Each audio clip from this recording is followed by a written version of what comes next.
Everyone, welcome back to our channel this side Siddhi. And आज की class में मैं आप सभी के साथ MHIF 105 की मैराथन क्लास लेकर आई हूँ। तो जितने भी student IGNOU MHT first year के और आप लोग जो है दिसंबर में अपना एग्जाम देने वाले हो, तो आज की क्लास आपके लिए बहुत ही ज़्यादा हेल्पफुल होने वाली है। अभी तक आप लोगों ने कुछ भी नहीं पढ़ा है और आपको समझ में नहीं आ रहा कि इसमें क्या क्या कवर करना है, तो ये इस मैराथन क्लास को कम्प्लीटली बिना वीडियो को स्किप करे अगर आपने देख लिया तो भी आप अपने एग्जाम में अच्छा स्कोर कर सकते हैं। इससे पहले मैंने ऑलरेडी आपके MHIF 101 की मैराथन क्लास निकाल दी है।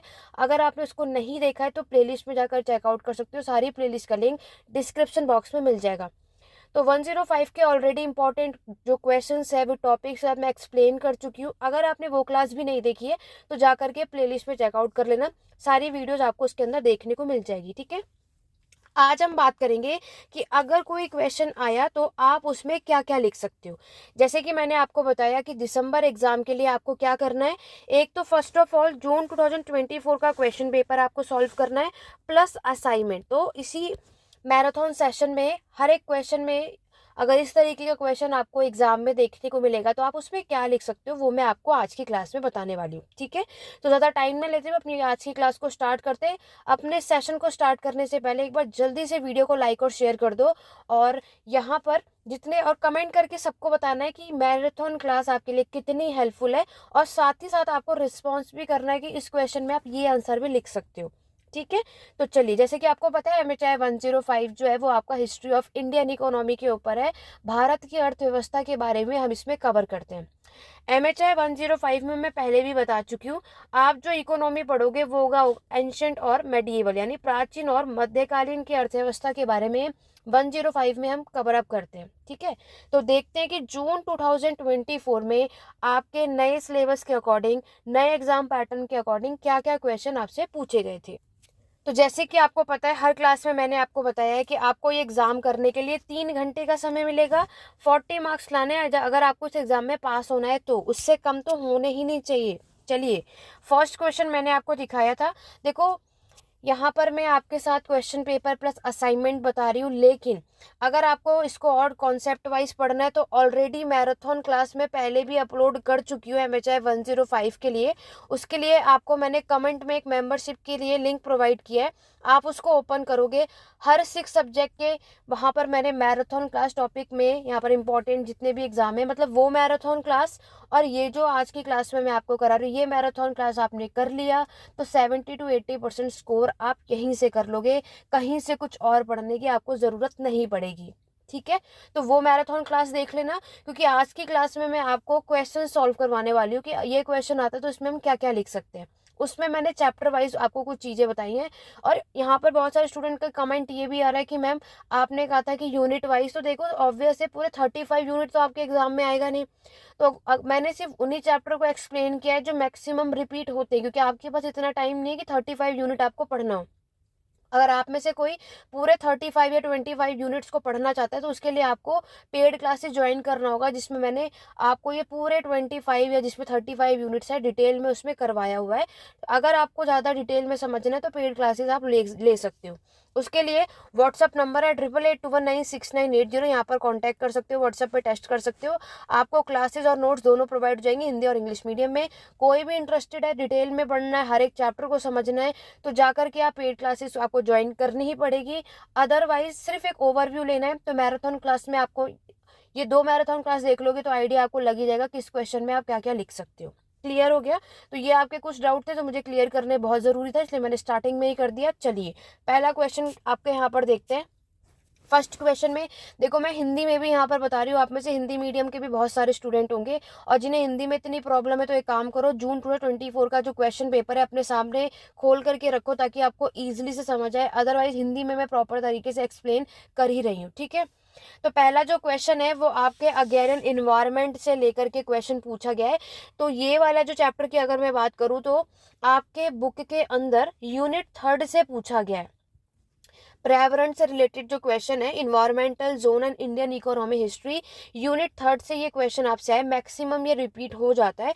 तो देखो, इसमें अगर क्वेश्चन आया तो आप लोग क्या बता सकते हो। तो इसमें अगर हम बात करते हैं, यहाँ पर हम क्या देखते हैं कि पास्ट में आपको सोशल एक्टिविटीज़ देखने को मिलती है। ठीक है, और आपको पता है कि अगर हम यहाँ पर खेती का काम किया जा रहा है तो सबसे पहला काम क्या है, अगर हमें कृषि का काम करना है, एग्रीकल्चर का काम करना है, तो सबसे पहले हम अपने इन्वायरमेंट पे डिपेंड होते हैं कि वहाँ का आपका इन्वायरमेंट कैसे होगा, वहाँ का आपका क्लाइमेट कैसा होगा, वहाँ पे रेनफॉल कितनी होती है, कहाँ पे कितनी। ऐसा थोड़े कि हम कहीं भी जाकर सेटल हो जाएंगे, है ना।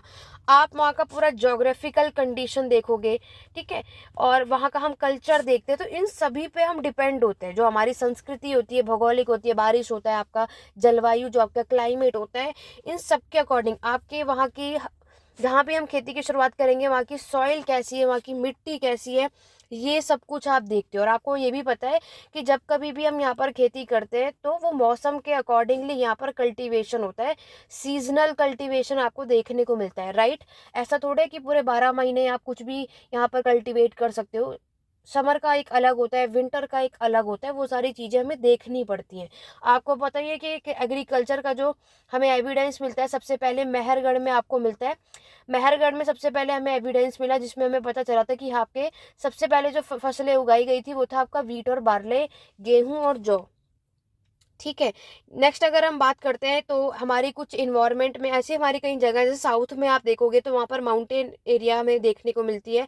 तो कुछ आपकी ऐसी जगह है जो प्लेन्स की जगह होंगी, जो फॉरेस्ट की जगह होंगी, जो डेजर्ट वाला एरिया होगा, है ना। तो यहाँ पर क्या होगा कि कुछ ऐसी लैंड हमें देखने को मिलती है जो बहुत ड्राई होगी। तो उसके लिए हमें क्या करना होगा, ज़्यादा पानी की रिक्वायरमेंट होगी, तो वो इरिगेशन सिस्टम, सिंचाई की ज़रूरत होगी, तभी तो हमारा लैंड फर्टाइल होगा, तभी हम बहुत तेजी से यहाँ पर खेती कर सकेंगे, अच्छा खासा कल्टीवेशन आप देखोगे।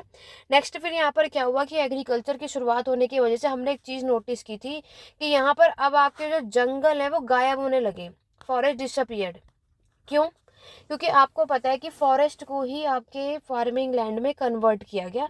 इसीलिए हम ये चीज़ें देखते हैं कि आपके एग्रीकल्चर लैंड को फॉरेस्ट लैंड में, पहले जो जंगल था उसी को साफ करके इन्होंने क्या किया, वहाँ पर खेती की शुरुआत करी। तो कुछ जंगलों को साफ करके एग्रीकल्चर का काम हुआ, कुछ जंगलों को साफ करके इन लोगों ने क्या बना लिया, आपके घर बना लिए, है ना। तो कुछ ने पेस्चर लैंड, जहाँ पर ये अपने पशुपालन को यहाँ पर पेस्चर लैंड बना ली, तो उसके अकॉर्डिंगली क्या है कि यहाँ पर इन्होंने लैंड जो है वो इन सारी चीज़ों में कन्वर्ट करी। तो यहाँ पर हमने देखा कि लैंड जो है कहीं कहीं पर आपको ड्राई मिलेगी, तो उसकी वहाँ पर हमें देखना होगा कि वो लैंड में इरिगेशन की रिक्वायरमेंट कुछ ज़्यादा होगी, क्योंकि हर जगह का जो आपका एरिया होता है, वहाँ का जो इन्वायरमेंट होता है, जो क्लाइमेट होता है, वो अच्छा नहीं होता। ज़रूरी थोड़े, जैसे राजस्थान में देखो, वहाँ पर बारिश कम होती है, वहाँ पर एग्रीकल्चर आपको कम देखने को मिलता है, वहाँ पर होएगा ही नहीं, क्योंकि लैंड में अगर आपको एग्रीकल्चर का काम करना है तो वो कैसे होनी चाहिए, फर्टाइल होनी चाहिए। ये सारी चीज़ें आपको यहाँ पर लिखना है, ठीक है। तो ये आपका था फर्स्ट क्वेश्चन। बाकी डिटेल में आप यूनिट जो थर्ड है आपका इन्वायरमेंट का, वहाँ से रीड आउट कर सकते हो। आगे बढ़ेंगे, क्वेश्चन नंबर सेकंड की तरफ बढ़ते हैं। देखो क्वेश्चन नंबर सेकंड में हड़प्पा की सभ्यता के बारे में पूछा गया, तो आप में से कोई ऐसा नहीं होगा जो हड़प्पा की सभ्यता के बारे में नहीं जानता होगा। तो हड़प्पा की सभ्यता जो है वो आपके ब्रोंज एज, कांस्य युग की सभ्यता भी कहलाता है। और इस टाइम पर हमने क्या देखा था कि इस टाइम के लोगों ने ब्रोंज एज का, यानी ब्रोंज का जो कांस्य का यूज़ करना शुरू कर दिया था। ये वो समय जब आपका अर्बनाइजेशन, शहरीकरण आपको देखने को मिलेगा। इस सभ्यताएं हमारी तभी बनी, सभ्यताएं आपकी जो बनने का कारण क्या है, वही एग्रीकल्चर यानी खेती की शुरुआत हुई, तभी हमें सभ्यता बन पाई। एग्रीकल्चर की वजह से ये आपने देखा कि लोग जो है वो परमानेंट सेटल हुए थे, स्थायी हुए थे, ये मैंने आपको बताया ही। और उसी की वजह से तो घर बने, रूरल से अर्बन की तरफ डेवलपमेंट आपको देखने को मिलता है, राइट। रही अगर यहाँ की अर्थव्यवस्था, यहाँ की इकोनॉमी के बारे में अगर आप बताओगे, तो यहाँ की इकोनॉमी भी आपकी एग्रेरियन बेस्ड थी, एग्रीकल्चर पर बेस्ड थी, आपके कृषि पर बेस्ड थी। यहाँ के भी लोगों ने आपके वही wheat, barley, rice, lentil, pulses, है ना, दाल, ये सारी चीज़ें। कॉटन का कल्टीवेशन आपको सबसे पहले, यानी जिसे आप रुई कहते हो, तो इसका कल्टीवेशन आपको सबसे पहले हड़प्पा के समय पर ही देखने को मिलता है। ये सब कुछ आपको इसमें बताना है। फिर वही चीज़ कि एग्रीकल्चर यहाँ पर जब ये इस पे बेस्ड थे, तो इन लोगों ने आपके क्या बनाया, आपके पोट्री यानी बर्तन आप देखोगे, जिसमें ये आपके कुकिंग यानी खाना बनाने के पर्पस में इन्होंने यूज़ किया, साथ ही साथ स्टोरेज के लिए भी इन्होंने इन बर्तनों का यूज़ किया था, ठीक है। ये सब कुछ आप इसमें यहाँ पर मेंशन कर सकते हो। इस टाइम के लोग भी आपके कुकड फूड यानी पका हुआ खाना खाते थे, क्योंकि इस टाइम के लोगों ने पका कर खाना खाते थे, ठीक है। ये अर्बनाइजेशन है, क्योंकि न्यूलिथिक में तो कुक्ड फूड का यूज़ होना शुरू हो चुका था। देखो हड़प्पा सभ्यता में अभी आपने देखा, साथ ही साथ यहाँ पर हम डोमेस्टिकेशन भी देखते हैं, जानवरों को पालतू भी बनाया गया। तो डोमेस्टिकेटेड आपको पता ही है, वही आपके कैटल, सिप और गोट, ठीक है, मवेशियाँ, आपके बकरी और भेड़ हमें यहाँ पर देखने को मिलती हैं। साथ ही साथ आप देखोगे कि ये एग्रीकल्चर में खेती करने के पर्पज से ये लोग प्लो का यूज़ करते थे। तो प्लो को चलाने के लिए इन्होंने कौन से एनिमल का यूज़ किया था? आपके ऑक्स का यूज़ किया था। ये सब कुछ आप लिख सकते हो। इसके साथ साथ हमें यहाँ पर लकड़ियों का भी, देखो ब्रोंज टूल तो है ही, ब्रोंज आपको पता ही है, आपके टीन प्लस कॉपर को बना करके ये बनाया गया था। और ब्रोंज जो है आपके कॉपर के कंपैरिजन में और भी हार्ड था, ठीक है, और भी अच्छा था, जिसे हम कह सकते हैं। ज़्यादा अच्छा नहीं था, बट यस कॉपर के कंपैरिजन में तो बेटर था, ठीक है। यहाँ पर क्या है कि आप देखोगे वो सब है कि अब आपका अच्छा खासा ट्रेड बढ़ जाता है, अच्छा खासा व्यापार आपको देखने को मिलेगा। क्यों? जस्ट बिकॉज क्योंकि हमारे टूल बेटर हो गए, तो प्रोडक्शन, उत्पादन अच्छा खासा हुआ, तो व्यापार भी हम अच्छा खासा कर सकते हैं। तभी तो आपको यहाँ पर अर्बनाइजेशन, शहरीकरण देखने को मिलता है, ठीक है। ये सब कुछ आपको इस हड़प्पा की सभ्यता में मेंशन करना है। आगे बढ़ेंगे। नेक्स्ट जो हमारा चैप्टर है वो बात की गई है डिबेट ऑन अर्बन डीके, यानी कि आपकी जो शहरी शह है, यानी शहरी पतन भी कहा जाता है, अर्ली मेडिएवल के टाइम पर, ये आपको बताना है, ठीक है। तो आपके अकॉर्डिंग बताओ कि आपके urban decay early medieval India के टाइम पर क्यों होगा। जल्दी से सभी को कमेंट करना है, जिसके माइंड में जो भी आ रहा हो, क्योंकि ये मैंने आपको बताया सेम टॉपिक आपके MHI 106 का भी है। अगर यहाँ पे पढ़ लिया तो वहाँ पर भी आपके लिए काम आएगा। और ये क्वेश्चन बहुत अच्छा और इम्पोर्टेंट है, ठीक है, ये आपको ज़रूर मिल जाता है, कई बार ये पूछा भी जाता है। तो अर्बन डीके बताओ कि शहरी शय का अर्ली मेडिएवल के टाइम पर क्या कारण है, और उस पर लोगों ने क्या क्या आपकी डिबेट की है। देखो अगर मैं अर्बन डीके की बात करूँ तो आप इसमें क्या क्या बता सकते हो। देखो अर्बन डीके का मतलब होता है कि यहाँ पर आपका जो अर्बन सेंटर है, ठीक है, आपका जो शहरी केंद्र है, जो यहाँ का व्यापार है, इवनली हमारे जो यहाँ के पैसे भी है, ये सब क्या हो जाता है, इनका डिक्लाइन हो जाता है, इनका पतन आपको देखने को मिलता है। अब ये सब किस कारण से होगा? देखो अर्ली मेडिएवल पीरियड में हम यहाँ पर आप क्या देखोगे, उस टाइम पर हमारे जो कुछ लोगों ने आक्रमण किया था, जैसे आप देखोगे कुछ ट्राइब में से एक था आपका हुन, तो हुन ने उस टाइम पर आक्रमण कर दिया था, जिसके वजह से क्या हुआ, जो हमारा व्यापार है, जो ट्रेड है, वो कोलैप्स हो गया था। किसके साथ? रोमन एम्पायर के साथ। तो ऑब्वियसली उसका इम्पैक्ट हमारे इंडिया के ट्रेड पर आपको देखने को मिलेगा ही, ठीक है।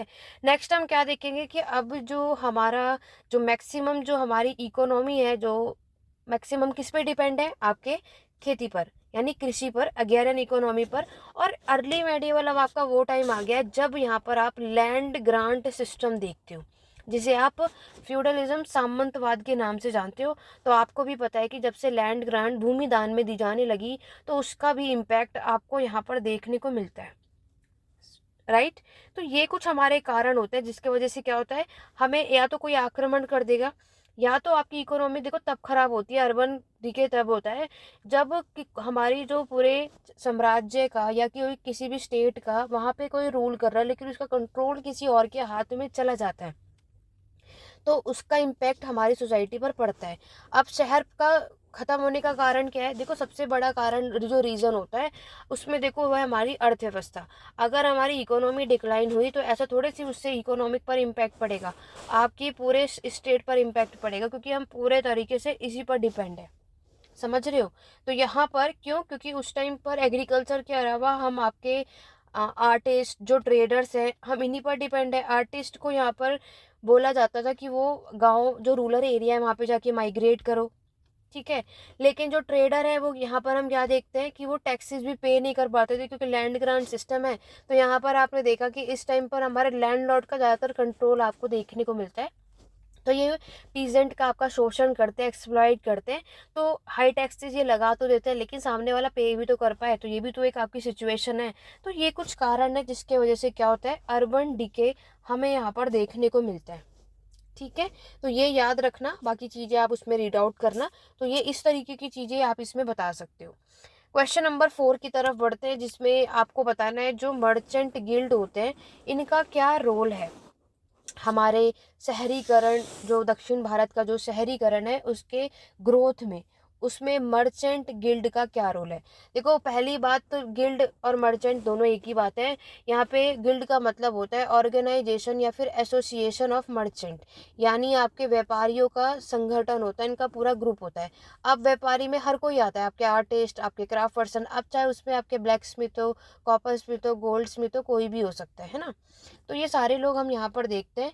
तो यहाँ पर आप देखोगे कि ये स्मिथ के अलावा जितने भी, क्योंकि यहाँ पर आप एक चीज़ देखो कि अगर हमारी इकोनॉमी अग्रियन के पे बेस्ड थी तो नॉन अग्रियन पे भी बेस्ड है, क्योंकि अगर यहाँ पर हमारी सोसाइटी में खेती का काम होता है तो खेती के अलावा भी बहुत सारे एक्टिविटीज़ आपको यहाँ पर देखने को मिलती हैं। ठीक है, तो यहाँ पर मैंने आपको पहले भी बताया, जो ये हमारे गिल्ड होते हैं इनका काम क्या होता है। इनका फंक्शन होता है कि आपके जो गुड्स हैं, जो यहाँ से आपके, क्योंकि ट्रेड किया जा रहा है, जो आपके गुड्स को एक्सपोर्ट किया जाता है, ये उस गुड्स की क्वालिटी को चेक करना कि उसकी क्वालिटी ठीक है या नहीं, उसके प्राइजेस को चेक करना, उसका प्राइस कैसा है, ठीक है, और फिर सारा कुछ एनालाइज करने के बाद तब ये उसको क्या करते हैं, एक्सपोर्ट करते हैं। यहाँ पैकेजिंग भी उसको चेक करना, पैकेजिंग एंड ऑल दैट। तो ये सारे काम होते हैं कि ये सब कुछ अच्छे से चेकआउट कर ले, कि ऐसे आपको पता है ना, कभी भी हम कोई भी शॉपकीपर हो तो क्या करता है, उसकी वो अपने सामानों को देखता है और ये देखता है कि वो अपने ये सारी चीज़ें चेकआउट करने के बाद ही वो अपने सामान को क्या करेगा, अपने गुड्स को बाहर भेजा जाता है। ठीक है, तो ये सारे काम आपके व्यापारियों के होते हैं। अब व्यापारी भी आप देखो, क्योंकि देखो मर्चेंट जो होते हैं, व्यापारी जो आप देखो ये, और देखो क्या करते हैं, ये मैंने आपको बताया ना, क्वालिटी चेक करेंगे, प्राइस फिक्स करते हैं, ठीक है, और जो भी फेयर होता है हमारे बिजनेस में वो सारी चीज़ें आप मर्चेंट, यानी जो ये गिल्ड होते हैं, ये आपके पूरे गुड्स का जो क्वालिटी को कंट्रोल करने का काम इन्हीं के हाथों में होता है। ये चीज़ें आपको याद रखनी, किसके हाथों में होता है, गिल्ड के हाथ में, जो आपके मर्चेंट होते हैं। तो मर्चेंट गिल्ड का भी बहुत इंपॉर्टेंट रोल होता है, किसमें, हमारे इकोनॉमिक और आपके सोशल लाइफ में। ठीक है, वो भी किसमें, मेडिएवल और किसी भी टाइम पर अगर हम यहाँ पे बात करते हैं तो हर एक जगह की मैं यहाँ पर बात कर रही हूँ। ठीक है, तो इनका काम क्या होता है, मर्चेंटों का, ये आपको भी पता है, व्यापारियों का काम होता है गुड्स को खरीदने और बेचने का काम होता है। तो ये सब कुछ आपको इसमें याद रखना है। आपको अगर एग्जाम में मर्चेंट गिल्ड से रिलेटेड, क्योंकि देखो मैंने आपको क्या बताया, इनकी इकोनॉमिक और सोशल लाइफ पर इनका बहुत इंपॉर्टेंट रोल रहता है, और अर्बनाइजेशन को बढ़ाने में भी तभी तो इनका रोल है। अगर इकोनॉमी अच्छी नहीं हुई तो शहरीकरण कैसे हो पाएगा। और अगर मैं इनकी ग्रोथ की बात करूँ तो मर्चेंट गिल्ड का जो है मैक्सिमम अगर आप देखोगे तो इनका कंट्रीब्यूशन हम किस में देखते हैं, आपके अर्बन सेंटर को बढ़ाने में। ठीक है, तो वो किसके थ्रू बढ़ाते हैं, एज ट्रेड एंड कॉमर्स। अगर ट्रेड आपका बढ़ेगा तो ऑब्वियस है अर्बनाइजेशन भी तो आपका बढ़ेगा।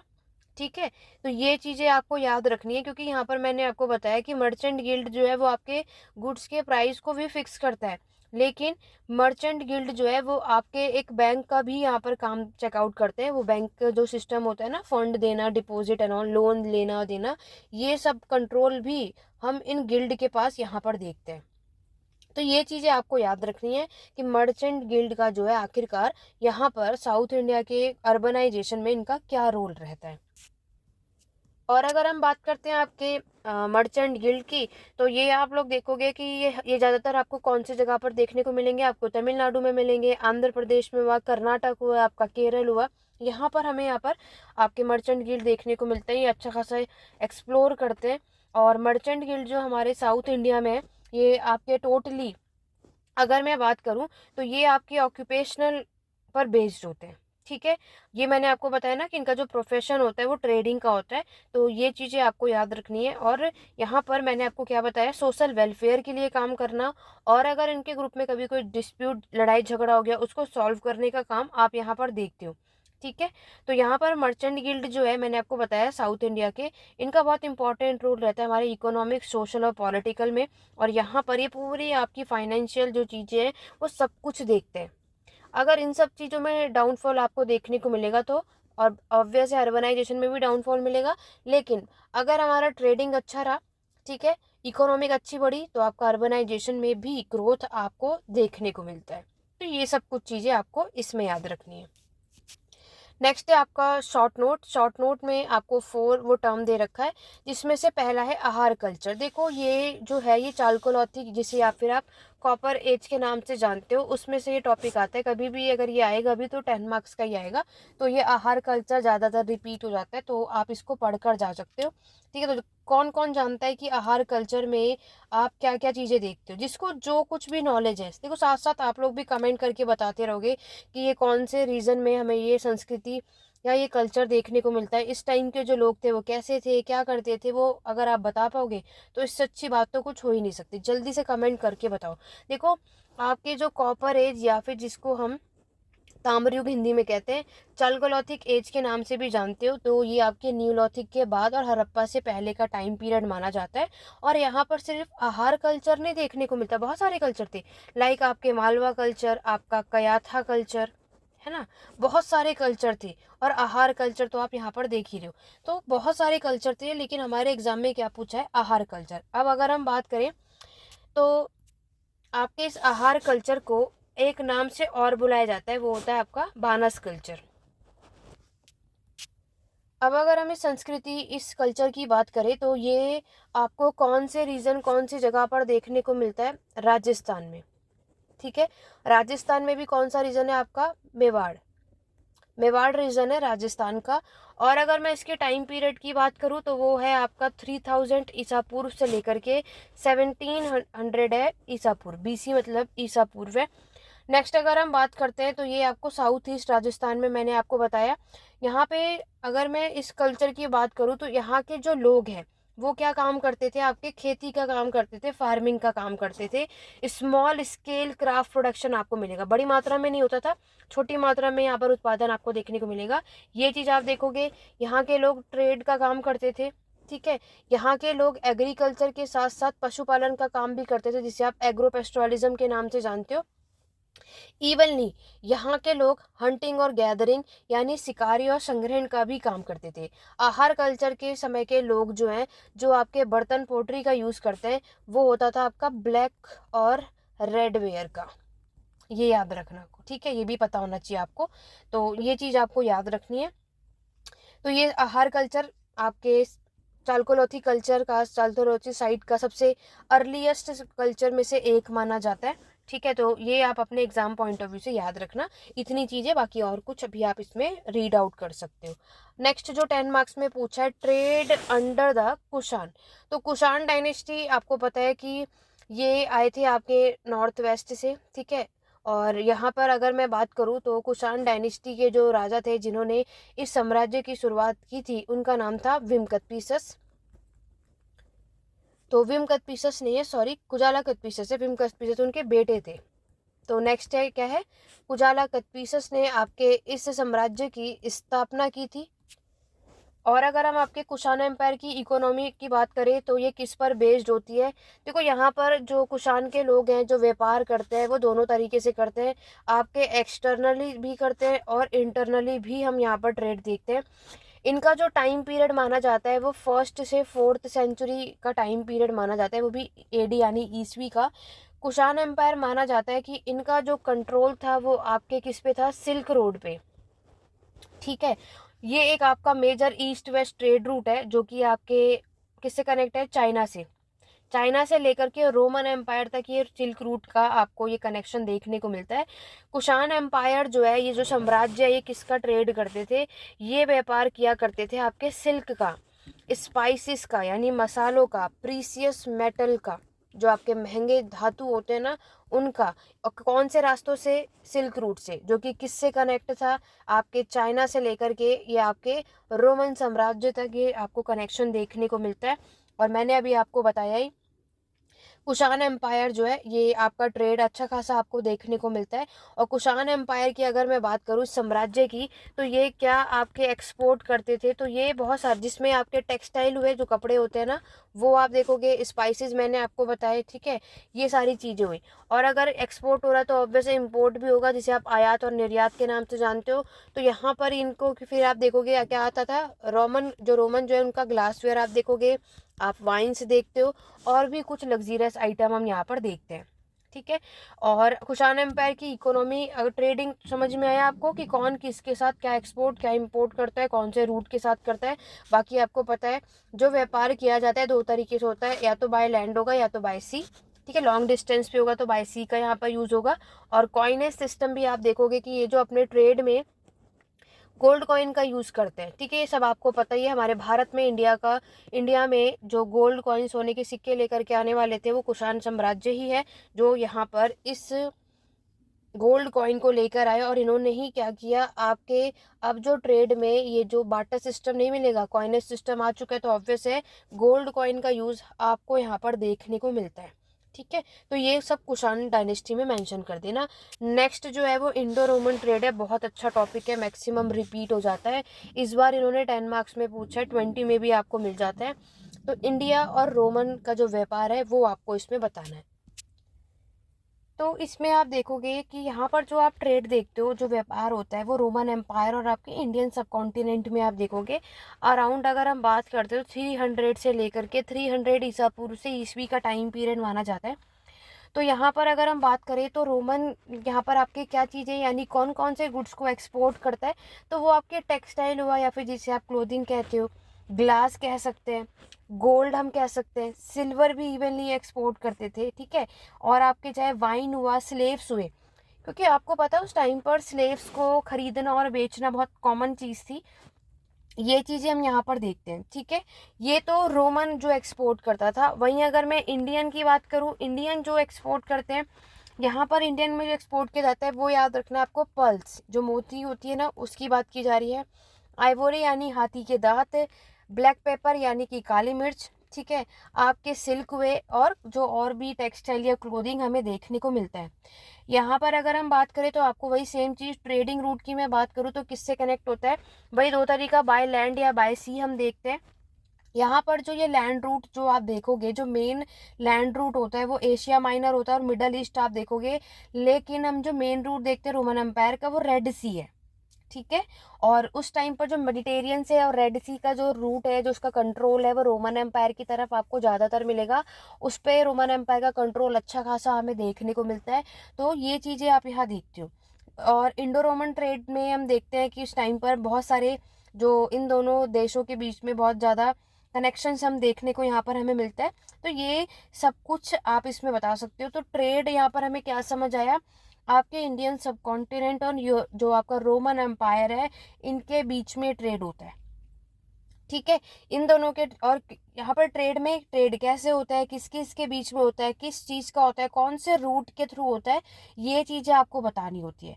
और इंडो रोमन ट्रेड के बारे में हमें अर्ली तमिल लिटरेचर साहित्य में भी पता चलता है। ये चीज़ आप इसमें याद रख सकते हो। ऐसे बहुत से सोर्सेज है जिसमें हमें ये चीज़ें यहाँ पर देखने को मिलती है। और रही बात इंडो रोमन ट्रेड में, अगर हम इनके ट्रेड कर रहे हैं तो यहाँ पर भी ये आपके किसका, कॉइन्स यानी सिक्कों का यूज़ करते थे। जैसे कि सिल्वर कॉइन्स हुए, गोल्ड कॉइन का यूज़ ये यहाँ पर अपने ट्रेडिंग पर्पस में हमें यहाँ पर देखने को मिलता है। ठीक है, ये चीज़ आपको याद रखना है। नेक्स्ट अगर हम बात करें, जो आपका जो नेक्स्ट सोर्स है पेरिप्लस में, इसमें भी हमें रिकॉर्ड मिलता है कि यहाँ पर ये क्या करते हैं, गेहूँ यानी वीट का भी व्यापार किया जाता था ग्रीक और रोमन के बीच में, हमें ये देखने को मिलता है। इसके साथ साथ साउथ इंडिया के साथ में जो इम्पोर्ट आपको देखने को मिलेगा, उसमें कॉइन हुए, आपके जो टेक्सटाइल हुए, कॉपर हुआ, टिन हुआ। ठीक है, ये सारी चीज़ें इंपोर्ट की जाती थी, ये आपको इसमें याद रखना है। तो ये था हमारा इंडो रोमन ट्रेड में। तो ये सारी बातें आप इसमें मेंशन कर सकते हो। तो इंडो रोमन ट्रेड का जो हमारा ये चैप्टर है कि कौन किसके बीच में किस तरीके का ट्रेड करता था, और बाय सी भी करते थे, तो उसके लिए किसकी रिक्वायरमेंट होगी, पोर्ट यानी बंदरगाह की, इसके रास्ते के थ्रू ये लोग व्यापार किया करते थे। ये सब कुछ आपको लिखना है। नेक्स्ट अगर हम बात करेंगे आर्टिस्ट गिल्ड, तो ये देखो, गिल्ड तो मैंने अभी आपको बताया बहुत सारे तरीके के गिल्ड होते हैं। तो एग्जाम में ज़रूरी नहीं है कि ये रिपीट होगा, लेकिन बाकी जो कुछ भी हमने पढ़ा है वो अच्छे टॉपिक है, मैक्सिमम आपको यहाँ से मिल जाएगा। अब अगर हम बात करते हैं तो इतने सारे गिल्ड में आपके एग्जाम में आर्टिस्ट गिल्ड के बारे में पूछा जाता है कि आर्टिस्ट गिल्ड कौन है। तो मैंने अभी आपको बताया कि गिल्ड का मतलब होता है हमारे जो व्यापारी हैं उनका ऑर्गेनाइजेशन, उनका संगठन। ठीक है, तो एसोसिएशन। तो यहाँ पर जो आप आर्टिस्ट देखते हो वो स्किल्ड आर्टिस्ट है, जो कि अपने काम में एक्सपर्ट है, जिन्हें अपने कामों की समझ होती है। ये सब कुछ यहाँ पर आप देखोगे। तो यहाँ पर अगर हम बात करें तो इनका भी बहुत इंपॉर्टेंट रोल होता है हमारी सोसाइटी के अंदर, ये बात आपको भी पता है। क्योंकि यहाँ पर अगर मैं गिल्ड का, क्योंकि ऑब्वियस है, क्योंकि भाई इस पर हमारी इकोनॉमी चल रही है, ये आपकी इकोनॉमी, पूरा जो ट्रेडिंग का जो कंट्रोल है, सब कुछ इनके हाथों में ही चल रहा है ना। बाकी रही बात तो एंशंट गिल्ड के इतिहास के बारे में, हमें एंशंट इंडिया से लेकर मेडिएवल के टाइम पर आपको ये देखने को मिलता है। तो ये जो हमारा गिल्ड का जो कॉन्सेप्ट है, जिसे हम हिंदी में श्रेणी कहते हैं, इनका कॉन्सेप्ट आपको वैदिक काल से ही देखने को मिलता है। ठीक है, जब यहाँ पर ट्रेड और क्राफ्ट की एक्टिविटीज़ हमें देखने को मिलती है ना, उसी टाइम पर इवनली मॉडर्न पीरियड का जो आपका टाइम आएगा, तो गिल्ड वहाँ पर भी थे, उनका भी उस टाइम पर भी बहुत इंपॉर्टेंट रोल आपको देखने को मिलता है। मेडिएवल के टाइम पर आप देखोगे जो आपके गिल्ड है 12th सेंचुरी में, यहाँ पर आपको इटली, फ्रांस, हर जगह हमें ये सारे आपको आर्टिस्ट देखने को मिलते हैं। ठीक है, तो ये सब कुछ आपको याद रखना है कि आर्टिस्ट गिल्ड जो है ये कौन होते थे और इनके क्या क्या काम होते थे। 10 मार्क्स का है, इस बार आया तो ज़रूरी नहीं है कि आएगा, ये तो ऐसे टॉपिक है जो कभी कभी कहीं से कुछ भी आ जाता है ना, वो अदरवाइज जैसे कुषाण एम्पायर तो डेफिनेटली आपको करना है, आहार कल्चर आ जाता है, कोई बड़ी बात नहीं है, 10 मार्क्स का ही मिलेगा जब भी आएगा। इंडो रोमन ट्रेड इस बार 10 में आपके में 20 में आ सकता है, ये टॉपिक अच्छा है तो ये पढ़ कर जा सकते हो। बाकी तो ये कभी कभी आते हैं और कभी कभी नहीं आने वाली बात है। नेक्स्ट अगर हम बात करेंगे तो आपसे लैंड रेवेन्यू सिस्टम मुगल्स के समय पर जो भूमि राजस्व जो आप व्यवस्था देख रहे हो, इसके बारे में एक्सप्लेन करना है। तो जल्दी से कमेंट करके बताओ कि अगर ये क्वेश्चन आएगा तो आप क्या क्या लिख सकते हो। तब तक एक बार जल्दी से वीडियो को लाइक और शेयर कर दो, और यहाँ तक कोई डाउट है तो आप लोग मुझसे पूछ सकते हैं, मैं आपके सारे कमेंट का यहाँ पे रिस्पॉन्स करूँगी। और जल्दी से इस वीडियो को लाइक शेयर करता है कि मैक्सिमम जो है और भी लोग इसमें ज्वाइन कर सकें और बाकी भी उन सबकी भी हेल्प हो सके। ठीक है, और ये मैराथन हेल्पफुल है तो मैं आपको पहले भी बता रही हूँ। और जल्दी से बताओ कि मुगल्स में, क्योंकि देखो मुगल का टॉपिक तो डेफिनेटली अच्छे से करना है। मुगल का टॉपिक पढ़ लोगे तो आपके सिर्फ एक ही सब्जेक्ट में नहीं, बाकी अदर सब्जेक्ट में भी काम आएगा। तो मुगल से कहीं से कुछ भी पूछा जाए तो आप में से कोई ऐसा होएगा नहीं कि उसको आप कर ही ना पाओ। तो बेटर है मुगल साम्राज्य जो है बहुत अच्छे खासे तरीके से आप सभी को पढ़कर जाना चाहिए। ठीक है, तो यहाँ पर लैंड रेवेन्यू सिस्टम की अगर हम यहाँ पर देखोगे तो इसमें इस सिस्टम में हम क्या देखते हैं, बहुत सारी चीज़ें थी। लाइक अगर मैं बात करूँ तो इसमें आपका जब्त सिस्टम आता है। ये सिस्टम आपके किस पर बेस्ड होता है, फिक्स असेसमेंट पे। आपकी जो लैंड है वो फिक्स होती है इसमें। और यहाँ पर जो ये किस पर बेस्ड होती है कि मतलब जो भी लैंड हमारी जितनी फर्टाइल हो उस पर। और इसमें आप क्या एक्सप्लेन कर सकते हो, मनसबदारी। जल्दी से कमेंट करके बताओ मनसबदारी सिस्टम कौन सी सिस्टम होता है। ठीक है, जिसमें आप दो तरीके के हम मनसब पढ़ते हैं, जत और सवार। कमेंट करके सभी को बताना है। उसके बाद अगर हम बात करें तो आपके टैक्सेस भी लिए जाते थे, जैसे कि अगर हम बात करें आपका जजिया टैक्स है ना। लोकल एडमिनिस्ट्रेशन में भी आप देखते हो जागीरदार सिस्टम भी आप इसमें मेंशन करोगे, जागीरदार सिस्टम भी आप इसमें बता सकते हो। ये सब कुछ आपको मेंशन करना है। और लैंड रेवेन्यू में अब अगर ये रेवेन्यू कोई ले रहा है तो ऑब्वियसली रेवेन्यू ऑफिसर भी रखा जाएगा, जिसको क्या बोला जाता है, आमीन्स बोला जाता है, जो रेवेन्यू ऑफिसर्स होते हैं। लैंड रेवेन्यू सिस्टम के बारे में अकबर के समय पर इनका जो मेन सोर्स है आईन अकबरी, इसमें हमें लैंड रेवेन्यू सिस्टम को इंट्रोड्यूस किया था। ठीक है, इसका एविडेंस हमें यहाँ पर देखने को मिलता है। किसने किया था, अकबर ने किया था, ऑब्वियस सी बात है। जजिया टैक्स आपको पता है कौन पे करता है, नॉन मुस्लिम्स जो लोग होते हैं उन्हें ये जजिया टैक्स पे करना होता है। ठीक है, ये सब कुछ आपको लिखना है। अदरवाइज अगर मैं बात करूं तो लैंड रेवेन्यू सिस्टम जो है मुगल काल के समय पर सबसे पहले इंट्रोड्यूस करने वाले पर्सन का नाम था आपके शेरशाह सूरी। ठीक है, उसके बाद देन अकबर ने स्टैब्लिश किया था आपका लैंड रेवेन्यू सिस्टम। आपका जो जब्त या जिसे आप बंदोबस्त सिस्टम कहते हो, इसमें कुछ बदलाव मॉडिफिकेशन के साथ हम यहाँ पर देखते हैं। फिर राजा तोडरमल आए, उन्होंने यहाँ पर देसाला सिस्टम के नाम पे इसको आगे बढ़ाया। ठीक है, तो मुगल के लैंड रेवेन्यू सिस्टम जब आपके एग्जाम में क्वेश्चन पूछा जाता है तो ये सब कुछ आपको एक्सप्लेन करना है अपने एग्जाम में। ठीक है, तो नेक्स्ट अगर हम बात करें तो लैंड के बारे में, तो आपने इसमें देखा लंग बताई, खेत बताई, सबने सुना है। तो यहाँ पर ये शेयर करते थे। ठीक है, चाहे आपका कानकूट हुआ, जब्ती सिस्टम मैंने आपको बता दिया, आपको इसमें मनसबदारी सिस्टम एक्सप्लेन करना है, जागीरदारी सिस्टम एक्सप्लेन करना है। अगर आप इतनी भी चीज़ें कर लोगे तो बहुत है 20 मार्क्स के लिए, जो हमारे एग्जाम पॉइंट ऑफ व्यू के लिए सफिशिएंट होगा। ठीक है, नेक्स्ट जो क्वेश्चन है वो बालूदार्स के ऊपर है कि बालूदार्स कौन थे, उनका क्या रोल है, क्या फंक्शन है। ये वाला टॉपिक भी आपके एग्जाम के लिए इंपॉर्टेंट है और यही सेम टॉपिक MHI 106 में भी है, तो एक बार पढ़ लोगे तो दोनों बुक के लिए आपके हेल्पफुल हो जाएगा। देखो बलूदार्स के बारे में हम ऑलरेडी मैं आपको बता ही चुकी हूँ। तो ये आपको कहाँ पर देखने को मिलते हैं, कौन से रीजन में, तो सबसे पहले आपको याद रखना है महाराष्ट्र में। ठीक है, और अगर मैं बात करूँ तो ये जो इनकी वो होती है, क्या कहते हैं, पोस्ट होती है, ये होती है आपकी हेरिडिटरी। ठीक है, यहाँ पर अगर मैं बात करूँ तो ये जो बलूदार्स होते हैं, यहाँ पर हम क्या देखते हैं कि टोटल इनकी कितनी कैटेगरीज होती हैं, 12। 12 कैटेगरीज आपको बालूदार्स की कैटेगरीज में देखने को मिलता है। ओवरऑल अगर आप देखोगे तो ये आपके विलेज सर्वेंट होते हैं। कौन होते हैं ये? Village servant. ठीक है, तो विलेज सर्वेंट होते हैं लेकिन अलग अलग कैटेगरीज के होते हैं। लाइक अगर हम बात करें तो जैसे कि आप इसमें देखोगे 12 है, तो मैं आपको कुछ बता देती हूँ। लाइक आपके लाहौर हुए, जिसे आप ब्लैक स्मिथ के नाम से जानते हो। कारपेंटर, जिन्हें हम हिंदी में सुतार कहते हैं। पोर्टर, जिन्हें हम कुम्हार बोलते हैं, ये इंग्लिश में भी लिख सकते हो। ठीक है, बाबर हुआ, जिसे आप क्या बोलते हो? ठीक है, वॉशर हुए आपके परित। इस तरीके के बहुत सारे लोग आपको मिलेंगे। आपके मेहर मिलेंगे, तो मेहर होते हैं जो विलेज की सिक्योरिटी होते हैं ना, वो सारे लोग। तो ये 12 लोग आपके कौन होते हैं?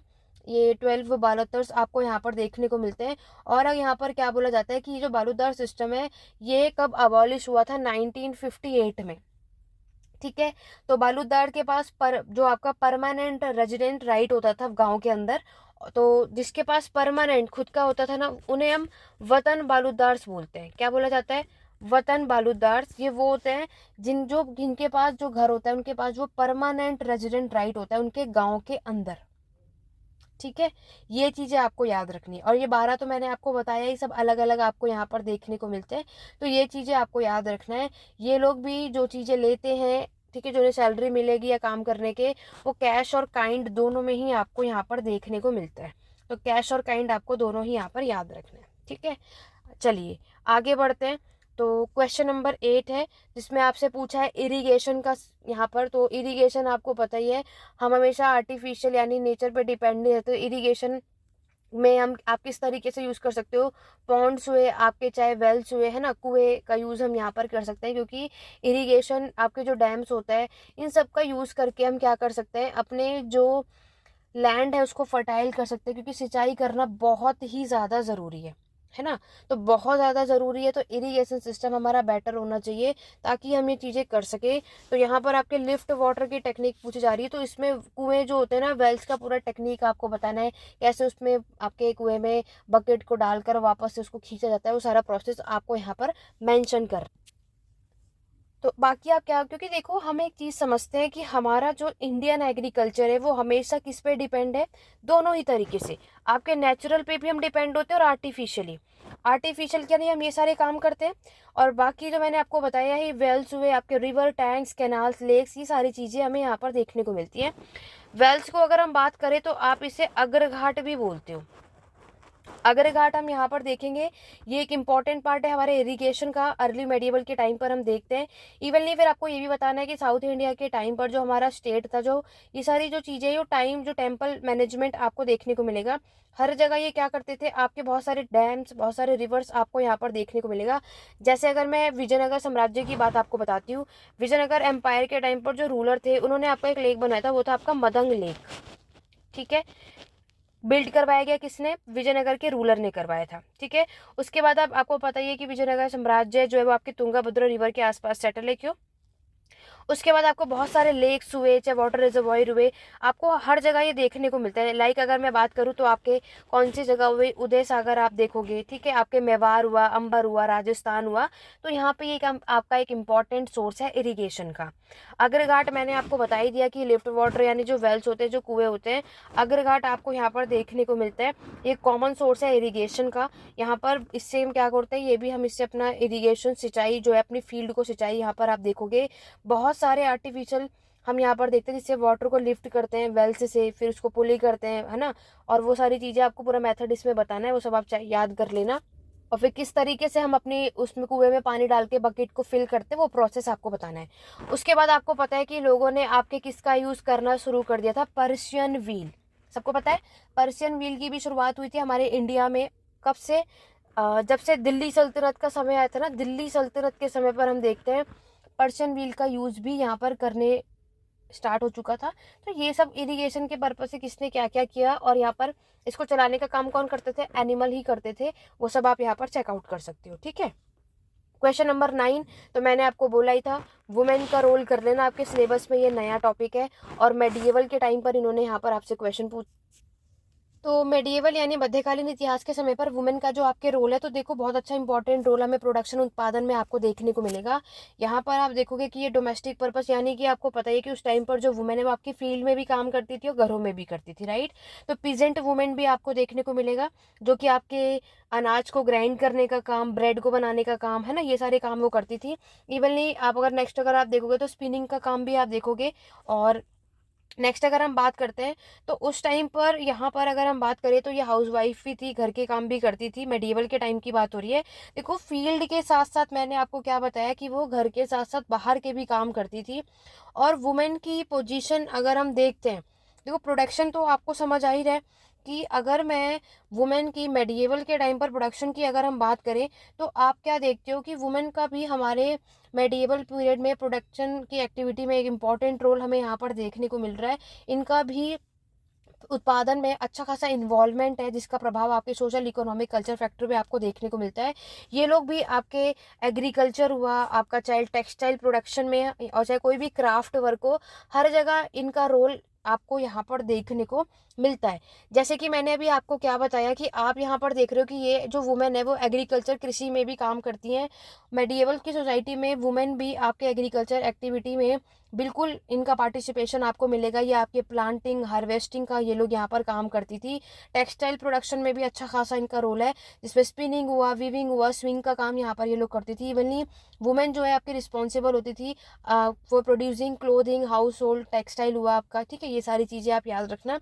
नेक्स्ट अगर हम बात करते हैं आपके क्राफ्ट वर्क में भी, तो वुमेन का जो पार्टिसिपेशन है क्राफ्ट एक्टिविटीज़ में भी देखोगे। अब वो क्या होता है, लाइक बर्तन बनाने में, है ना, फूड प्रोसेसिंग में, ये सारी चीज़ें भी हम देखते हैं कि इनका ओवरऑल जो है वुमेन का पार्टिसिपेशन हमारे प्रोडक्शन एक्टिविटीज़ में आपको अच्छा खासा देखने को मिलता है। ओवरऑल क्या है कि वो घर के साथ साथ बाहर के काम भी करती थी, ठीक है। वो लेबर भी थी अपने एग्रीकल्चर फील्ड में, टेक्सटाइल प्रोडक्शन का काम भी कर रही है, क्राफ्ट वर्क भी कर रही है, ये सारी चीज़ें आप यहाँ पर देख रहे हो। तो ओवरऑल हमें एक बात समझ आती है कि मेडिएवल में वुमेन का पार्टिसिपेशन प्रोडक्शन एक्टिविटी में अच्छा खासा आपको देखने को मिलेगा। इनका कॉन्ट्रीब्यूशन आपके एग्रीकल्चर में, टेक्सटाइल प्रोडक्शन में, क्राफ्ट वर्क में हमें देखने को मिलता है। बहुत सारी प्रॉब्लम फेस ऑफ की थी, ज़रूर की थी, लेकिन हम ये देखते हैं कि सोसाइटी में आपके मैन के साथ साथ वुमेन का भी अच्छा खासा पार्टिसिपेशन रहता है। वो एक अलग बात है कि यहाँ पर अगर मैं बात करूँ तो कि कोई इम्पोर्टेंस देता है, कोई नहीं, लेकिन आपको पता है कि उस टाइम पर वुमेन के बारे में भी इतिहास लेकर अगर आपकी हिस्टोरियोग्राफी के बारे में बात करें जो लिखा जाता है, ठीक है, जो कि तो ये सारी चीज़ें भी है बट मैटर करते हैं। देखो अगर मैं आपके मुगल्स हुए चाहे दिल्ली सल्तनत के टाइम पर, तो ठीक था, इनकी कंडीशन भी ठीक थी। इस टाइम के जो वुमेन थे एजुकेटेड भी थी और यहाँ पर आपको पता राजगद्दी पर भी बैठी थी। रजिया सुल्तान आप सभी जानते हो, चाहे आपके जहांगीर की मॉम हो, चाहे अकबर की वाइफ हो, है ना, हर जगह आप देखोगे तो यहाँ पर वुमेन का पार्टिसिपेशन मेडिएवल के टाइम पर या फिर वुमेन की जो लाइफ है, उनकी जो कंडीशन है वो बेटर थी, है ना, पहले के कंपैरिजन में। अगर हम ये सब भी देखते हैं तो ये सब कुछ आपको इसमें मेंशन करना है। क्वेश्चन नंबर 10 में शॉर्ट नोट है, तो खुद खास्ता पीजेंट की बात की जा रही है।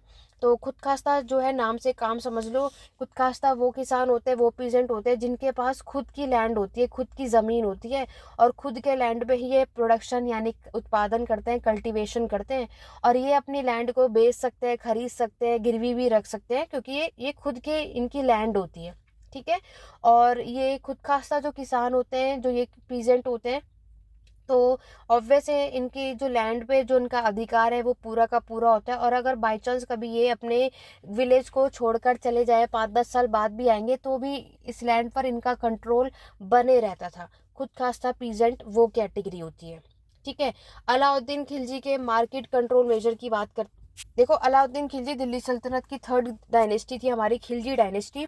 तो इनका मार्केट कंट्रोल पे बहुत अच्छा था और इनकी कोशिश थी, ये क्या चाहते थे, यहाँ पर इकोनॉमिक रिफॉर्म यानी आर्थिक सुधार। यहाँ पर आप देखोगे इन्होंने सबसे पहला काम किया इस पे प्राइस कंट्रोल पे। अलाउद्दीन खिलजी ने क्या किया, आपके बहुत सारे जो गुड्स की वैरायटीज थी उस पे प्राइस पे, लाइक उसमें आपके हॉर्स भी हैं, स्लेव्स भी आपको देखने को मिलेगा, और जो डेली यूजेस में आप देखोगे इन्होंने उन सभी के प्राइस को फिक्स कर दिया था। साथ ही साथ वो हर एक जो गुड्स की जो क्वालिटी है उसको भी इंश्योर करते थे, सही है या नहीं, पूरा कंट्रोल अलाउद्दीन खिलजी के यहाँ पर आप देखोगे मार्केट कंट्रोल करने के लिए, यानी सारे कामों को देखने के लिए इन्हें ऑफिसर्स को भी अपॉइंट किया इस मार्केट सुपरविजन के लिए। तो जिसे आप किसके नाम से जानते हो, सुपरिटेंडेंट को यहाँ पर अपॉइंट किया था इन्होंने। किसको अपॉइंट किया था? सुपरटेंडेंट को इन्होंने यहाँ पर अपॉइंट किया था, जिन्हें हम और किसके नाम से जानते हैं वो नोट कर लो, आपके सहानाए मंडी। ठीक है, सहानाए मंडी के नाम से याद रखना। तो सहानाए मंडी जो है ये यहाँ पर ये सारा जो है ये सब कुछ, क्योंकि ऑब्वियस है खिलजी तो एक राजा है, वो सब कुछ थोड़े देखेंगे, तो इन्होंने ऑफिसर्स वो अपॉइंट करते ताकि सारे काम यहाँ पर देखा जा सके। अलाउद्दीन खिलजी ने यहाँ पर आपका एक जो है क्या मोनोपोली स्टैब्लिश किया था, मोनोपोली यानी जो सिंगल ही यहाँ पर ट्रेड कर सकता है। ठीक है, और यहाँ पर जिसपे पूरा जो कंट्रोल होता है वो उन्हीं का होगा और कोई नहीं। चाहे वो प्राइस भी अगर किसी भी गुड्स का रखेंगे तो वो अपने अकॉर्डिंग ही डिसाइड करते हैं, कोई और नहीं करेगा। ठीक है, मोनोपोली क्या होता है, हम अकेले खुद ही, आपने जो मार्केट में जिस भी गुड्स का प्राइस जो रख दिया वो फिक्स है, यहाँ पर ये नहीं कि कोई और आके उसको चेंज कर देगा। तो ये सब कुछ आपको इसमें बताना है। नेक्स्ट है मेडिएवल ब्रिज। तो मेडिएवल ब्रिज अगर आप देखोगे तो यहाँ पर अगर हम देखते हैं तो ये ऑब्वियस है, ये किस पर्पस पे आपके काम आता है, ट्रांसपोर्टेशन में आप यहाँ पर देखोगे इसका काम आएगा। उसके बाद आप देखोगे कि ये सब ब्रिज जो बनाया गया किसके लिए बनाया गया, आपके शॉप्स के लिए। ठीक है, फोर्टिफिकेशन आप देखोगे, ब्रिज जो है वो अक्सर फोर्टिफाइड आपको देखने को मिलता है। और ये सारी बातें आप इसमें बता सकते हो, जरूरी नहीं है कि ये आएगा, बट अगर आ भी गया, हमेशा नहीं आता, कभी कभी आपको ये मिल जाएगा। तो ये सारी बातें आप इसमें बता सकते हो। ठीक है, तो ये सब कुछ आप इसमें लिख देना, बाकी इतना कोई खास इंपॉर्टेंट नहीं है। देखो टेक्सटाइल टेक्नोलॉजी भी अगर आप करोगे तो मेडिएवल पीरियड में हम देखते हैं कि अच्छा खासा क्राफ्ट प्रोडक्शन आपका बढ़ता है, जिसकी वजह से अर्बन ग्रोथ भी हमें यहाँ पर देखने को मिलेगा। रही बात तो इसमें क्या क्या काम, तो वही है कि आपका जो स्पिनिंग है वो आपका एडवांस हो जाता है। ठीक है, यहाँ पर स्पिनिंग हुआ जिसमें आपने देखा कि इस टाइम पर हमारा जो चरखा है वो इंट्रोड्यूस हो जाता है, चरखा आपको देखने को मिलता है। राइट, स्पिनिंग के अलावा आपके बुनाई यानी वीविंग का काम भी हम यहाँ पर देखते हैं, जिसमें लोग कारपेट बुनते थे। उसके अलावा आप देखोगे कपड़ों को डाई करने का काम भी हम यहाँ पर देखते हैं, printing and all that, silk manufacturing का भी काम हमें इस टाइम पर देखने को मिलता है। तो ये सारी टेक्सटाइल टेक्नोलॉजी में हमें देखने को मिलता है। ठीक है, बाकी आप सभी यहाँ पर अपने बुक से इसको ज़रूर चेकआउट करना, ज़रूर पढ़ना। इसमें क्या है कि हमारे टेक्सटाइल टेक्नोलॉजी में हमें नए टूल्स और टेक्निक का इन्वेंशन हमें देखने को मिलता है, जिससे हम और भी अपनी जो चीज़ों को और भी क्या कर सकते हैं, अच्छा खासा हाईली डेकोरेट कर सकते हैं। क्योंकि पहले जो चीज़ें नहीं थी, अब नई नई टेक्नोलॉजी का इन्वेंशन हुआ है, तो ऑब्वियस है ना उसमें बहुत सारी चीज़ें आपकी इंप्रूव होंगी, है ना। तो ये सब कुछ आप इसमें बता सकते हो। ये तो वो सारे कुछ जो शॉर्ट नोट के टॉपिक है जो कभी कभी आते हैं कभी नहीं, तो चेंज होते रहते हैं, लेकिन इसमें से कुछ जो स्पेसिफिक टॉपिक है जो आपको पता ही होने चाहिए, जो मैंने आपको बताया। तो ये तो हमारे जून का क्वेश्चन पेपर हो गया जो मैंने आपको कंप्लीटली डिस्कस कर दिया है। बाकी इंपॉर्टेंट क्वेश्चन तो मैं ऑलरेडी बता चुकी हूँ। हिंदी मीडियम वाले भी यहाँ से देख लो कि आपके एग्जाम में क्या क्वेश्चन आया था और आप इसमें क्या क्या लिख सकते हो, वो मैंने आपको ऑलरेडी बता दिया। अब हम बढ़ेंगे आपके असाइनमेंट के क्वेश्चन की तरफ, जिसमें हम बात करेंगे कि असाइनमेंट में से भी कभी कोई क्वेश्चन आया तो आप उसमें क्या क्या लिख सकते हो। ठीक है, बाकी मैंने आपको बताया ही। इसकी कंप्लीट अगर मैराथन देखनी है तो मैंने नीचे कमेंट बॉक्स में आपको एक लिंक प्रोवाइड किया है मैराथन की, यहाँ पर आपको मेंबरशिप वीडियो की, तो उसमें पूरे कंप्लीट 6 की वीडियोस है। वहाँ से जाके उसको ज़रूर उसको आपको कंपलसरी उस मैराथन को तो ज़रूर देखना है। वो मैराथन और इस मैराथन को करके चले जाएंगे, बस काम आपका बन जाएगा। ठीक है, आप चाहो तो मिला भी लेना। जब वो मैराथन क्लास उस टाइम पर मैंने जून एग्जाम के लिए ली थी और ये क्वेश्चन पेपर आपके सामने, तो उसमें से कितने क्वेश्चन यहाँ पर आपको देखने को मिले। ठीक है, चलिए अब बढ़ेंगे आपके असाइनमेंट के क्वेश्चन की तरफ, और असाइनमेंट में देखते क्या क्या क्वेश्चन इस बार आपसे पूछा गया और उसमें आप क्या क्या लिख सकते हो।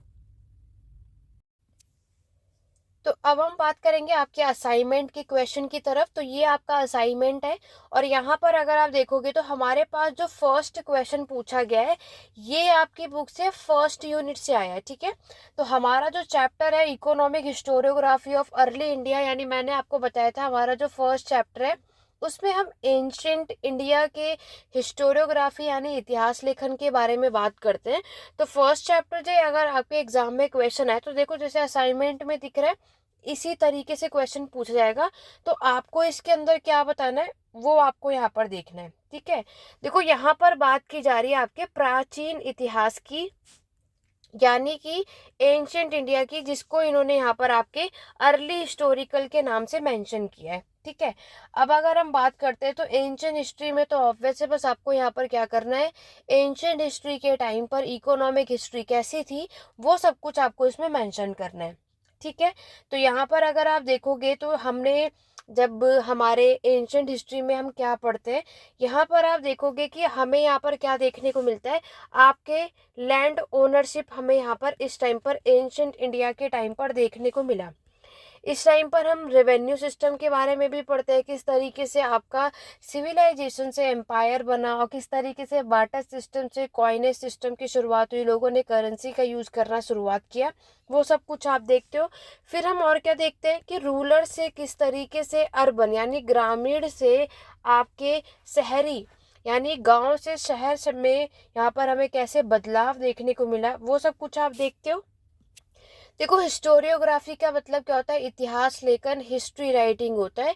तो अर्ली इंडिया के टाइम पर जो हिस्ट्री राइटिंग लिखी गई, तो एंशियंट इंडिया में आपके उस टाइम का लैंड रेवेन्यू, आपका रूरल से अर्बन सेटलमेंट आपको देखने को मिलेगा। उस टाइम पर जो मनी यानी जो करेंसी का यूज हुआ, ठीक है, और उस टाइम पर जो आपका ट्रेड था, वो सब कुछ इसमें मेंशन किया गया। अब अगर यहाँ पर हम बात करते हैं कि यहाँ पर आपके इतिहास लेखन लिखा गया है, स्टोरियोग्राफी लिखी है, तो ऑब्वियस है किसी ना किसी ने तो लिखा होगा, किसी ना किसी ने इसमें, और जो भी लिखा उसमें उन्होंने हमें बताया भी होगा। तो यहाँ पर आपको कुछ पर्सन का नाम याद रखना है, जिसमें से सबसे पहले आपको याद रखना है डीडी कोसाम्बी। ठीक है, नेक्स्ट आपको पर्सन का नाम याद रखना है RS शर्मा। देखो, ये आपको याद रखना ही रखना है। तो ये दोनों आपको इतिहासकार देखने को मिलेंगे जिन्होंने अपनी राइटिंग लिखनी शुरुआत करी।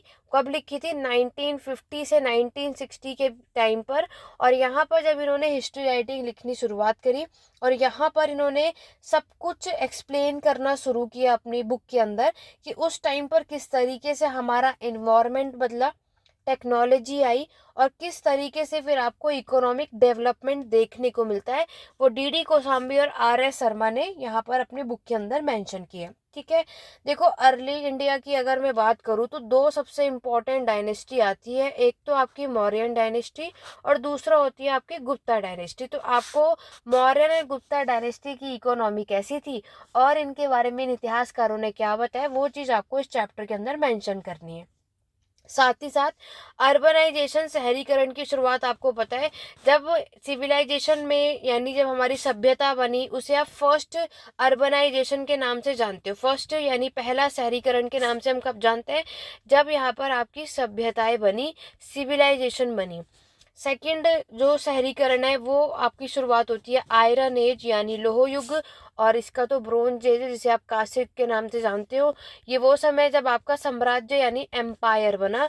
ये वो समय जब आपके एज ऑफ बुद्ध यानी बुद्ध हमें यहाँ पर देखने को मिलते हैं। तो जैनिज्म एंड ऑल दैट, ये सारा कुछ आप यहाँ पर देखते हो। तो मौर्यन पीरियड में भी हम देखते हैं, गुप्ता पीरियड में भी आप देखोगे कि अच्छे खासे आपको क्या इकोनॉमिक सिस्टम देखने को मिलता है। ठीक है, अच्छी खासी ग्रोथ भी होती है। देखो, ग्रोथ हुई तभी देखो फर्स्ट से हम सेकंड पे आए, वो भी किसके बदौलत? जो हमारे मेटल में इम्प्रूवमेंट आया उससे। ब्रोंज से अच्छा मेटल आयरन आया, आयरन टूल का यूज करके हम यहाँ पर क्या हुआ, प्रोडक्शन अच्छा खासा हुआ। प्रोडक्शन अच्छा होगा तो क्या होगा, आपका जो व्यापार अच्छा होगा, ट्रेड अच्छा होगा। फिर ट्रेड अच्छा होगा तो वेल्थ हमारी अच्छी होगी और हम अपनी चीजों को और अच्छा बना सकते हैं, कर सकते हैं। ये सब कुछ आपको इसके अंदर मेंशन करना है। यहाँ तक क्लियर हुआ? नेक्स्ट अगर हम बात करते हैं, यहाँ पर आप जब देखोगे बहुत ही ध्यान से समझना है, और हम हिस्ट्री राइटिंग में उन दोनों इतिहासकारों का नाम जरूर मेंशन करना। उस टाइम पर अगर हम बात करते हैं, क्योंकि देखो हम इकोनॉमी की बात करते हैं तो ऑब्वियस है कि हम व्यापार यानी ट्रेड की बात जरूर करेंगे। ट्रेड की अगर हम बात करें तो उस टाइम पर ये लोग जो एंशियंट के टाइम पर हम देखते हैं कि अच्छा खासा ये क्या करते हैं, आपके जो फसलें हैं, कौन कौन सी क्रॉप्स ये कल्टीवेट करते हैं, उसमें लाइक आपके barley, wheat, rice, sesame, mustard, sugar cane and all that, ये बहुत सारी चीज़ें। तो ये सब कुछ, इन सारे क्रॉप्स को यहाँ पर ये उगाया करते थे। और ये सब का हमें जो एविडेंस मिला है, ये जो हमें लिखा गया है किसमें? संस्कृत और पाली लिटरेचर में। कौन से साहित्य में मेंशन है, संस्कृत और पाली में आप यहाँ देखोगे। साथ ही साथ यहाँ पर बताया गया कि इस टाइम पर क्या होता है, हमारे प्लो कल्टीवेशन, हल का यहाँ पर यूज़ किया गया। हम ऑलरेडी फ्यूडलिज्म में पढ़ चुके हो, MHI 101 में प्लो का कल्टीवेशन यहाँ पर आप देखोगे बढ़ता चला गया। और पैडी ट्रांसप्लेशन भी आपको मिलता है। तो हम आयरन एज में हम ऑलरेडी इसको पढ़ चुके हैं। अब लोगों को अच्छी खासी नॉलेज हो चुकी है वैरायटी ऑफ राइस की, ठीक है। तो जैसे जैसे आपका टाइम बढ़ता गया और ये सारी चीज़ें आपको यहाँ पर देखने को मिलती है। अब अगर हम बात करें, मैंने अभी आपको बताया कि मौर्यन डायनेस्टी के बारे में बताना है। मौर्यन डायनेस्टी की अर्थव्यवस्था, जो इकोनॉमी आप सभी पढ़ते हो, उसमें उसके बारे में हमें किसने बताया था, कौटिल्य ने। किसके अंदर, कौटिल्य ने, जिन्होंने आपके अर्थशास्त्र लिखा था, राइट। अर्थशास्त्र में इन्होंने हमें बताया कि किस तरीके से यहाँ पर सेटलमेंट ऑफ विलेजेस आपको देखने को मिलते हैं, रूरल सेटलमेंट आपको मिलेगा। स्टेट का जो रेवेन्यू है, ठीक है, किस पर बेस्ड है, वही हम हर बार जो सेम चीज करते हैं, आपके कृषि यानी एग्रीकल्चर पे। मौर्यन पीरियड में भी सेम एज इट इज आप देखोगे। आपके अर्थशास्त्र के अलावा मिलिंदा पन्नो आप देखते हो, ये नेक्स्ट सोर्स है। और उसके अलावा भी हम देखते हैं मनुस्मृति। देखो, इन सारे सोर्सों में ये भी चीज़ मेंशन है कि यहाँ पर जो भी इंसान आपके फॉरेस्ट लैंड को किस में कन्वर्ट करता है, फार्मिंग लैंड में, वो लैंड उसकी होती है, ठीक है। आपको भी एक चीज़ पता है कि ये जो जंगल है, जो फॉरेस्ट है, उसी को आपके फार्मिंग लैंड में कन्वर्ट किया गया है। कुछ यहाँ पर आपके घर बना दिए गए हैं, वो उनके ऊपर डिपेंड करता है कि हर किसी ने इस फार्मिंग यानी आपके फॉरेस्ट लैंड को किस में कन्वर्ट किया। बट हमारे इस मिलिंदा पन्नो, ये जो सोर्स आप देख रहे हो, इन सोर्स में क्या बताया गया है कि आपके फॉरेस्ट लैंड को जो भी फार्मिंग लैंड में कन्वर्ट करता है, उस लैंड को इतना योग्य बनाता है कि वहाँ पे खेती कर सके, वो लैंड उसकी होती है। जैसे आज के टाइम पर हम क्या करते हैं, खरीदते हैं, है ना, लेकिन उस टाइम पर ऐसा नहीं था। नेक्स्ट अगर हम बात करें तो एगेरियन में यहाँ पर कौन सी कैटेगरी आपको देखने को मिलेगी, शूद्र, ठीक है। फिर आते हैं वैश्य, आपको पता है। तो शूद्र कैटेगरी में जिसमें आपके जमींदार, लैंडलॉर्ड, ये सब आपको देखने को मिलते हैं। अच्छा खासा इन्हीं का कंट्रोल आपको देखने को मिलता है। तो शूद्र में जो आपके जमींदार होते हैं, वो आपको वही सब कुछ आपको पता है कि किस तरीके से वो किसानों का शोषण, एक्सप्लॉइट करते हैं। ये सब कुछ आपको इसमें मेंशन करना है। रही बात गुप्ता पीरियड की, तो गुप्ता पीरियड के टाइम तक आपको पता है कि लैंड ग्रांट सिस्टम जो है वो स्टार्ट हो चुका था। मॉडर्न टाइम में तो ये नहीं था, इसीलिए मॉडर्न टाइम का जो प्रशासन है वो केंद्रीकरण, सेंट्रलाइज हमें देखने को मिलता है। लेकिन गुप्ता पीरियड के टाइम पर लैंड ग्रांट सिस्टम आ चुका था, भूमिदान में दी जाने लगी थी। और इस टाइम पर अच्छा खासा कंट्रोल हमारे लैंडलॉर्ड के हाथ में आपको देखने को मिलता है, ठीक है। तो यहाँ पर हमें इतने सारे सोर्सेज मिलते हैं जिसके थ्रू आप ये सारी चीज़ें देख सकते हो। इसी में आपको कुछ, जैसे अब ऑब्वियस है हिस्टोरियोग्राफी है, तो आपको बुक का नाम मेंशन कर देना है। जैसे कि अगर आप देखोगे तो एक बुक है आपकी UN घोषाल, इन्होंने बुक लिखी थी agrarian system of northern India. और दूसरे जो इतिहासकार है AN बोस, इन्होंने जो बुक लिखी थी social and rural economy of northern India. तो इन सभी ने आपके यहाँ पर ये बुक लिखी और एंशंट के समय पर आपकी इकोनॉमी कैसी थी वो सब कुछ यहाँ पर बताया। हड़प्पा में भी प्लो, जो हमारा प्लो है, हल का यूज हड़प्पा की सभ्यता के टाइम पर हमें देखने को मिलता है, ठीक है। फिर धीरे धीरे हमारी सभ्यता के बाद मगध की शुरुआत हुई, और मगध का राइज भी आपको देखने को मिलता है, वहीं से एम्पायर की शुरुआत होती है। और गुप्ता पीरियड को आप गोल्डन एज यानी स्वर्ण काल के नाम से भी जानते हो। ये सब कुछ आप इसमें मेंशन करोगे, ठीक है। और मतलब ओवरऑल हमें इसमें क्या, ये सब कुछ आप इसमें बता सकते हो। मैंने आपको एक आइडिया दे दिया। बाकी आपको पता है कि इस टाइम पर हमें बहुत अलग अलग तरीके के पोर्ट्री भी मिलती हैं। इस टाइम के लोगों ने आपके पेंटेड ग्रे वेयर तक के जो है, आपके ब्लैक एंड रेड वेयर है, इन सारे पोर्ट्री का यूज़ किया था उस टाइम पर। हमें जो आर्कियोलॉजिकल जो एविडेंस के थ्रू ये हमने यहाँ पर ये चीज़ें देखी, ठीक है। ये सब कुछ आपको इसके अंदर मेंशन करना है। क्लियर हुआ?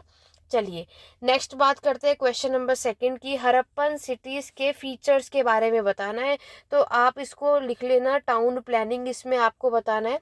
इस टाइम की टाउन प्लानिंग कैसी थी, ग्रेट बात के बारे में बता देना, ठीक है। रोड का स्ट्रक्चर कैसा था वो बता देना।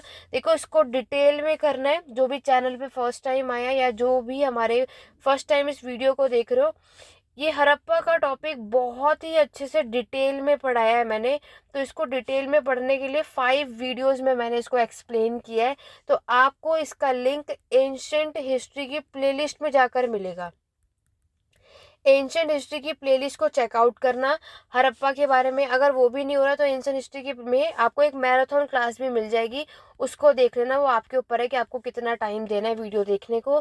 तो यहाँ पर एंशियंट यानी हड़प्पा के शहर के बारे में, town planning, great bath road हुआ आपका, सब कुछ डिटेल में मैंने एक्सप्लेन किया है, उसको चेकआउट कर लेना। नोट्स भी आपको वहीं से मिल जाएंगे, कैसे क्या क्या लिख सकते हो, इतना डीपली मैंने वहाँ पर मेंशन किया हुआ है।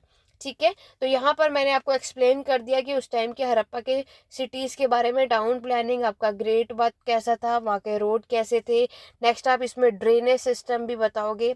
ठीक है, और ड्रेनेज सिस्टम के बाद इकोनॉमी की बात हो रही तो ऑब्वियस है ये किसके साथ ट्रेड करते थे और किस चीज़ का ट्रेड करते थे, और ये सारी बातें आपको इसमें मेंशन करनी है।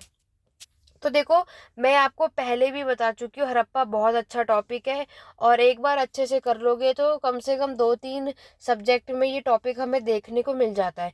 नेक्स्ट क्वेश्चन है इंडो रोमन ट्रेड। तो मैं ऑलरेडी अभी मैंने जब आपको क्वेश्चन पेपर दिखाया वहाँ पर वो 10 मार्क्स का था, असाइनमेंट में 20 का है। तो देखो इस तरीके से 20 मार्क्स का क्वेश्चन आपको देखने को मिल जाता है। नेक्स्ट क्वेश्चन की तरफ बढ़ते हैं। Access recent development in feudalism debate. तो फ्यूडलिज्म डिबेट यानी सामंतवाद, इंडिया के जो भारत का जो सामंतवाद है वो एक्सप्लेन करना है। तो आपको पता है जैसे इसमें आपके डीडी कोसाम्बी हुए, आर.एस. शर्मा आपको देखने को मिलेंगे, जिसमें इन लोगों ने क्या किया, आपके फ्यूडलिज्म को 2 पार्ट में बताया था, फ्यूडलिज्म फ्रॉम बिलो और फ्यूडलिज्म फ्रॉम अबव। तो देखो ये ऑलरेडी मैं बहुत डिटेल में ऑलरेडी समझा चुकी हूँ। तो फ्यूडलिज्म का जो टॉपिक है हमारे चैनल पर आपको मिल जाएगी। अब किस में चेकआउट करना है, MHI01 की प्लेलिस्ट पे चेकआउट करना, सारे लिंक डिस्क्रिप्शन बॉक्स में। या फ्यूडलिज्म का टॉपिक मैंने बहुत डिटेल में समझाया हुआ है, तो वहाँ से जाकर इसको देख लेना। ठीक है, चलिए नेक्स्ट हम बात करते हैं। आपसे 10-10 मार्क्स के क्वेश्चन पूछे गए हैं। अब अगर हम बात करें impact off season on economy, तो ये इतना क्वेश्चन आता नहीं है, ये आप खुद चेकआउट कर लेना। नेक्स्ट हम बात करेंगे गणेश्वर जोधपुर कल्चर। तो देखा आपने एग्जाम में आपके आहार कल्चर आया था, ऐसे ही नेक्स्ट अगर हम बात करेंगे चालकोलौथिक के समय पर जो संस्कृति थी, गणेश्वर जोधपुर कल्चर, इसके बारे में हमें एक्सप्लेन करना है। तो अब आप इसको ध्यान से समझना। देखो 10 मार्क्स का है, कोई भी एक कल्चर कभी कभी आ जाता है, तो आपको अगर आएगा तो क्या मेंशन करना है। सबसे पहली बात तो आप यही बताओगे कि गणेश और जोधपुर कल्चर आपका क्या है, ये चालकोलौथिक कल्चर है। ठीक है, आपके वही ताम्र युग के समय की संस्कृति है। ये जो अच्छा खासा फ्लोरिश हुआ था आपके नॉर्थ ईस्ट इंडिया में। अब नॉर्थ ईस्ट इंडिया में भी कहाँ पर, वो भी राजस्थान। ठीक है, और अगर हम इसका टाइम पीरियड देखें तो 2500 से 2000 ईसा पूर्व का इसका समय माना जाता है। आज अगर हम देखते हैं तो यहाँ पर क्या आपको देखने को मिलेगा, कॉपर माइंस। ठीक है, ये आपको याद रखना है। अब अगर हम बात करें तो यहाँ पर और क्या क्या चीज़ें आपको देखने को मिलती है। देखो ये कल्चर जो है ये आपके चालकोलौथिक कल्चर के साथ साथ हड़प्पन का भी कल्चर इसमें माना जाता है। ठीक है, और यहाँ पर अगर हम बात करेंगे तो ये जो कल्चर है, ये जो संस्कृति है, ये किसमें बिलीव करती है, या ये सब इसने यानी यहाँ के लोगों ने सबसे ज़्यादा कॉपर प्रोड्यूस किया था। ठीक है, ऐसा यहाँ पर कहा जाता है। अब अगर हमें यहाँ पर इस जगह पर आप देखोगे तो हमें कौन कौन से ऑब्जेक्ट देखने को मिलते हैं, तो वो आप ये टूल्स के नेम मेंशन कर सकते हो। ठीक है, ये जो हुक है वो भी फिश हुक हमें देखने को मिलते हैं, चीसल हुए। नेक्स्ट अगर हम बात करें बैंगल्स हुए। नेक्स्ट आप देखोगे एरो हेड्स हुए। इस तरीके की चीज़ें आपको यहाँ पर देखने को मिलती हैं। ठीक है, तो ये याद रखना। और same as it is Ganeshwar Jodhpur culture की अगर मैं बात करूं तो यहाँ पर भी आपके हंटिंग गैदरिंग यानी आपकी शिकारी और संग्रहण कम्युनिटी भी आपको देखने को मिलेगी। नेक्स्ट अगर हम बात करूं तो यहाँ पर कुछ ऐसे भी लोग थे जो मेटल का यानी धातुओं का काम करते थे। ठीक है, नेक्स्ट अगर हम बात करें तो पोट्री में का भी यूज इन्होंने किया। यहाँ पर पोट्री भी यहाँ पर बनाई गई। आपको पहले से ही पता है न्यूलोथिक के समय पर ही आपको ये चीज़ देखने को मिलती है। ठीक है, तो इस टाइम पर अच्छा खासा पोट्री और कॉपर गुड्स जो है अच्छा खासा प्रोड्यूस हुआ था। ये चीज़ आपको याद रखना है। ये कल्चर की जो मेन चीज़ है, कॉपर से जो चीज़ बनाई गई थी, जो टूल्स बनाए गए थे, जो आपको याद रखना है वो ये सारी टूल्स हैं जो मैंने अभी आपको बताया। ठीक है, तो गणेश्वर आप समझ गए, ये एक विलेज है।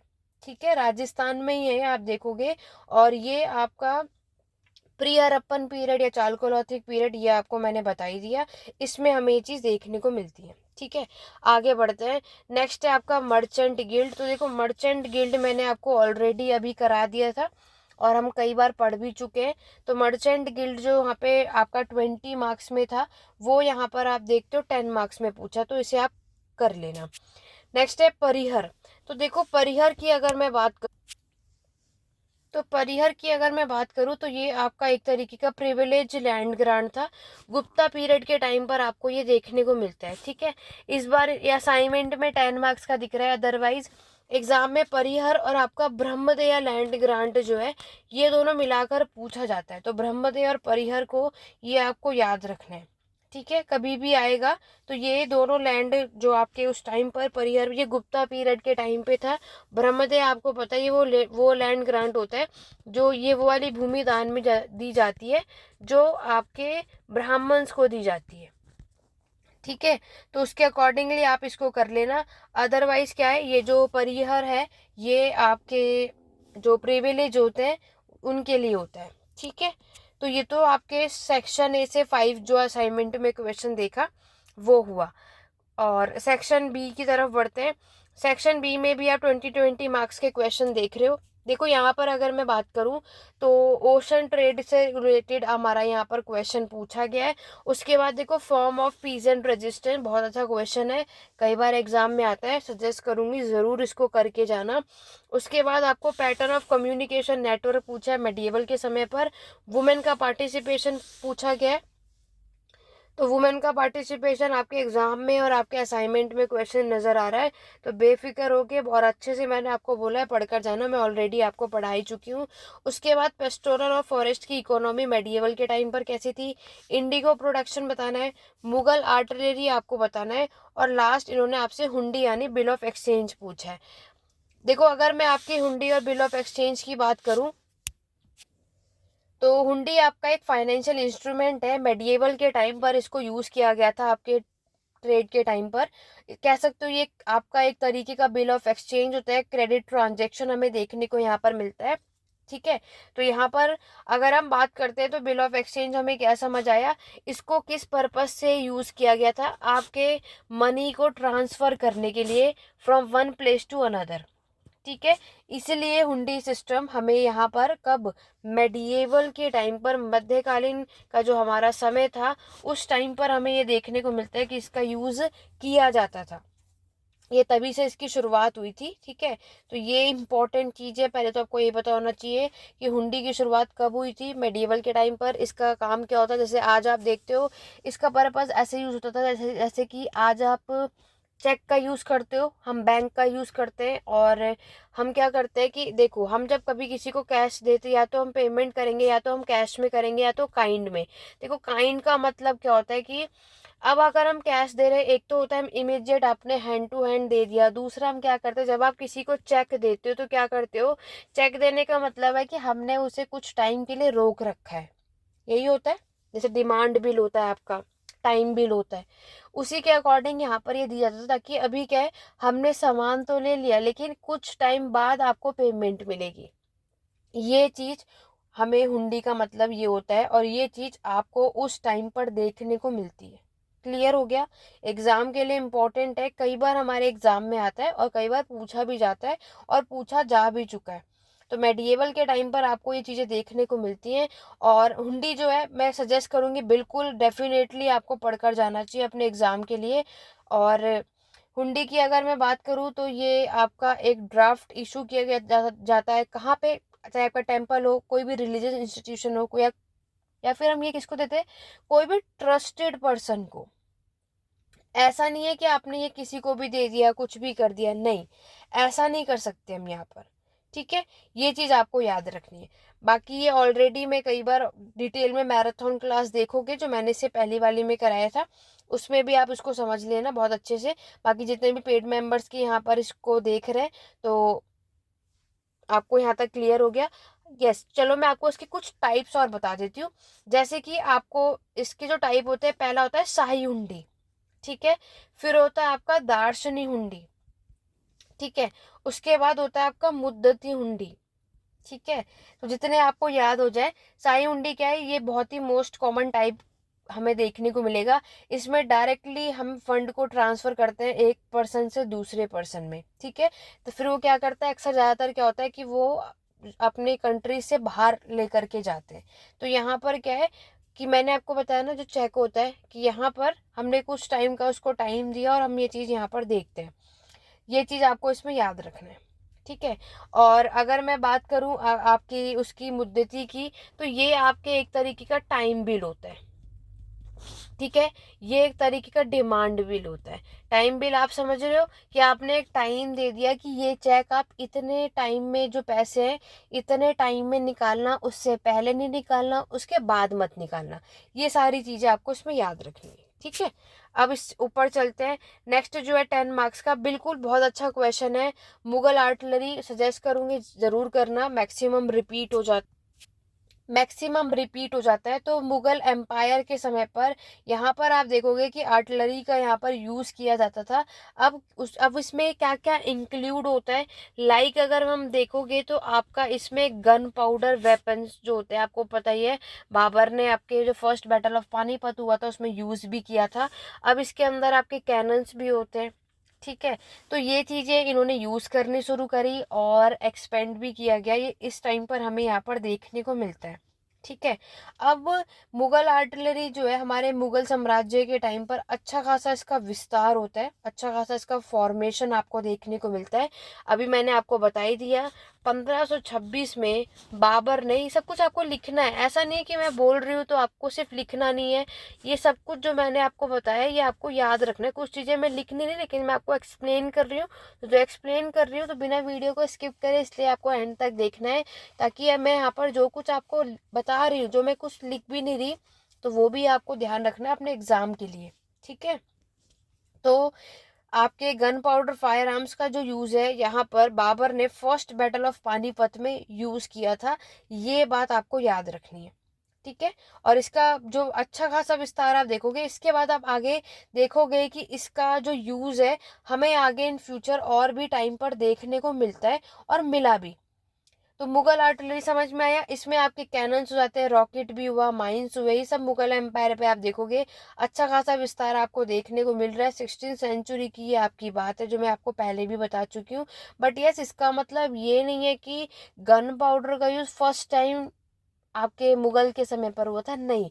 वो चंगेज खान के टाइम पर भी हमें यहाँ पर देखने को मिलता है, ठीक है।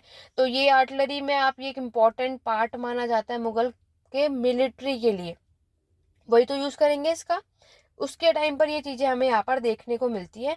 तो ये चीज़ आपको, जो मुगल की मिलिट्री होती है वो अच्छी खासी एम्प्लॉयड होती है इन सारी चीज़ों को यूज़ करने के लिए, क्योंकि इन्हें ही इस पर काम करना है, ठीक है। बोला जाता है जो इनकी आर्टिलरी है मैक्सिमम क्या होती थी, हैवी भी होती थी। ये चीज़ हमें उस टाइम पर देखने को मिलता है। नेक्स्ट अगर हम बात करें आपकी इंडिगो प्रोडक्शन, यानी कि नील की खेती के बारे में, देखो ये आपके बुक के अंदर यूनिट 19 में मिल जाएगा। बहुत सारे प्रोडक्शन है, इन्होंने आपसे इंडिगो पूछा है तो मैं आपको बता देती हूँ। नील की खेती के बारे में यहाँ पर बात की जा रही है। इंडिगो आपके सबसे मोस्ट इम्पॉर्टेंट कैश क्रॉप था, कब के समय पर, मेडिएवल के टाइम पर, ठीक है। और आपको पता ही है कि उस टाइम पर जो नील की खेती करना भी कितना मुश्किल होता है, क्योंकि आपको भी पता है कि उसके बाद जो लैंड है वो बहुत लंबे समय तक यूजलेस हो जाती है, किसी काम में रहती नहीं। अब अगर हम बात करें और इंडिगो किस पर्पज से काम आता है ये भी आपको पता है, डाई यानी कलर करने के पर्पज से आता है, ठीक है। ज़्यादातर ये हमें कौन सी जगह पर मिलेगा, आपके मेवात जो एक अलवर में है और आगरा में कुछ जगहें हमें देखने को मिलती है। नेक्स्ट अगर हम बात करेंगे आपके तेलंगाना, गुजरात, इंडिया के बहुत सारे जगहों पर हमें ये चीज़ें देखने को मिलती है। सबसे अच्छी जगह जो गुड क्वालिटी के इंडिगो जहाँ पर प्रोड्यूस किए जाते हैं, उस जगह का नाम आप लोग मेंशन कर देना, कोरोमंडल। ये वो जगह है जहाँ पर सबसे अच्छी क्वालिटी के इंडिगो प्रोड्यूस किए जाते थे, ऐसा बताया जाता है। इंडिगो प्रोड्यूस आपके साउथ में भी होता है, लेकिन उसकी जो क्वालिटी होती है वो थोड़ी कम होती है, ठीक है। और साथ ही साथ अगर हम देखेंगे तो इंडिगो और भी जगहों पर आपके वो होता है, प्रोड्यूस होता है। लाइक अगर हम बात करें आपके धाबोल में, ठीक है, और भी बहुत सारी जगह है। अब अगर हम बात करें, एक पर्सन का नाम याद रखना, बहुत ही कॉमन है, आपने कई बार सुना होगा, पीटर मुंडी, सुना है। इनका टाइम पीरियड 1630 से 34 का माना जाता है। इन्होंने बताया, इन्होंने ये चीज़ मेंशन करी है कि इंडिगो आपके राजस्थान के जगहों पर भी, राजस्थान के रीजन में भी कल्टीवेट किया जाता था। नेक्स्ट आपको जिस पर्सन का नाम याद रखना है, क्योंकि देखो पर्सन के नाम के साथ बताओगे तो बहुत अच्छा रहेगा। चेतन सिंह आप बता सकते हो। उन्होंने यहाँ पर बताया कि यहाँ पर लाहौर में भी आपके इंडिगो यहाँ पर कल्टीवेट किया गया, हमने ये चीज़ यहाँ पर देखी, ठीक है, जिसकी क्वालिटी आपके और दूसरी जगहों के कंपैरिजन में अगर हम देखते थोड़ा अलग था, ठीक है।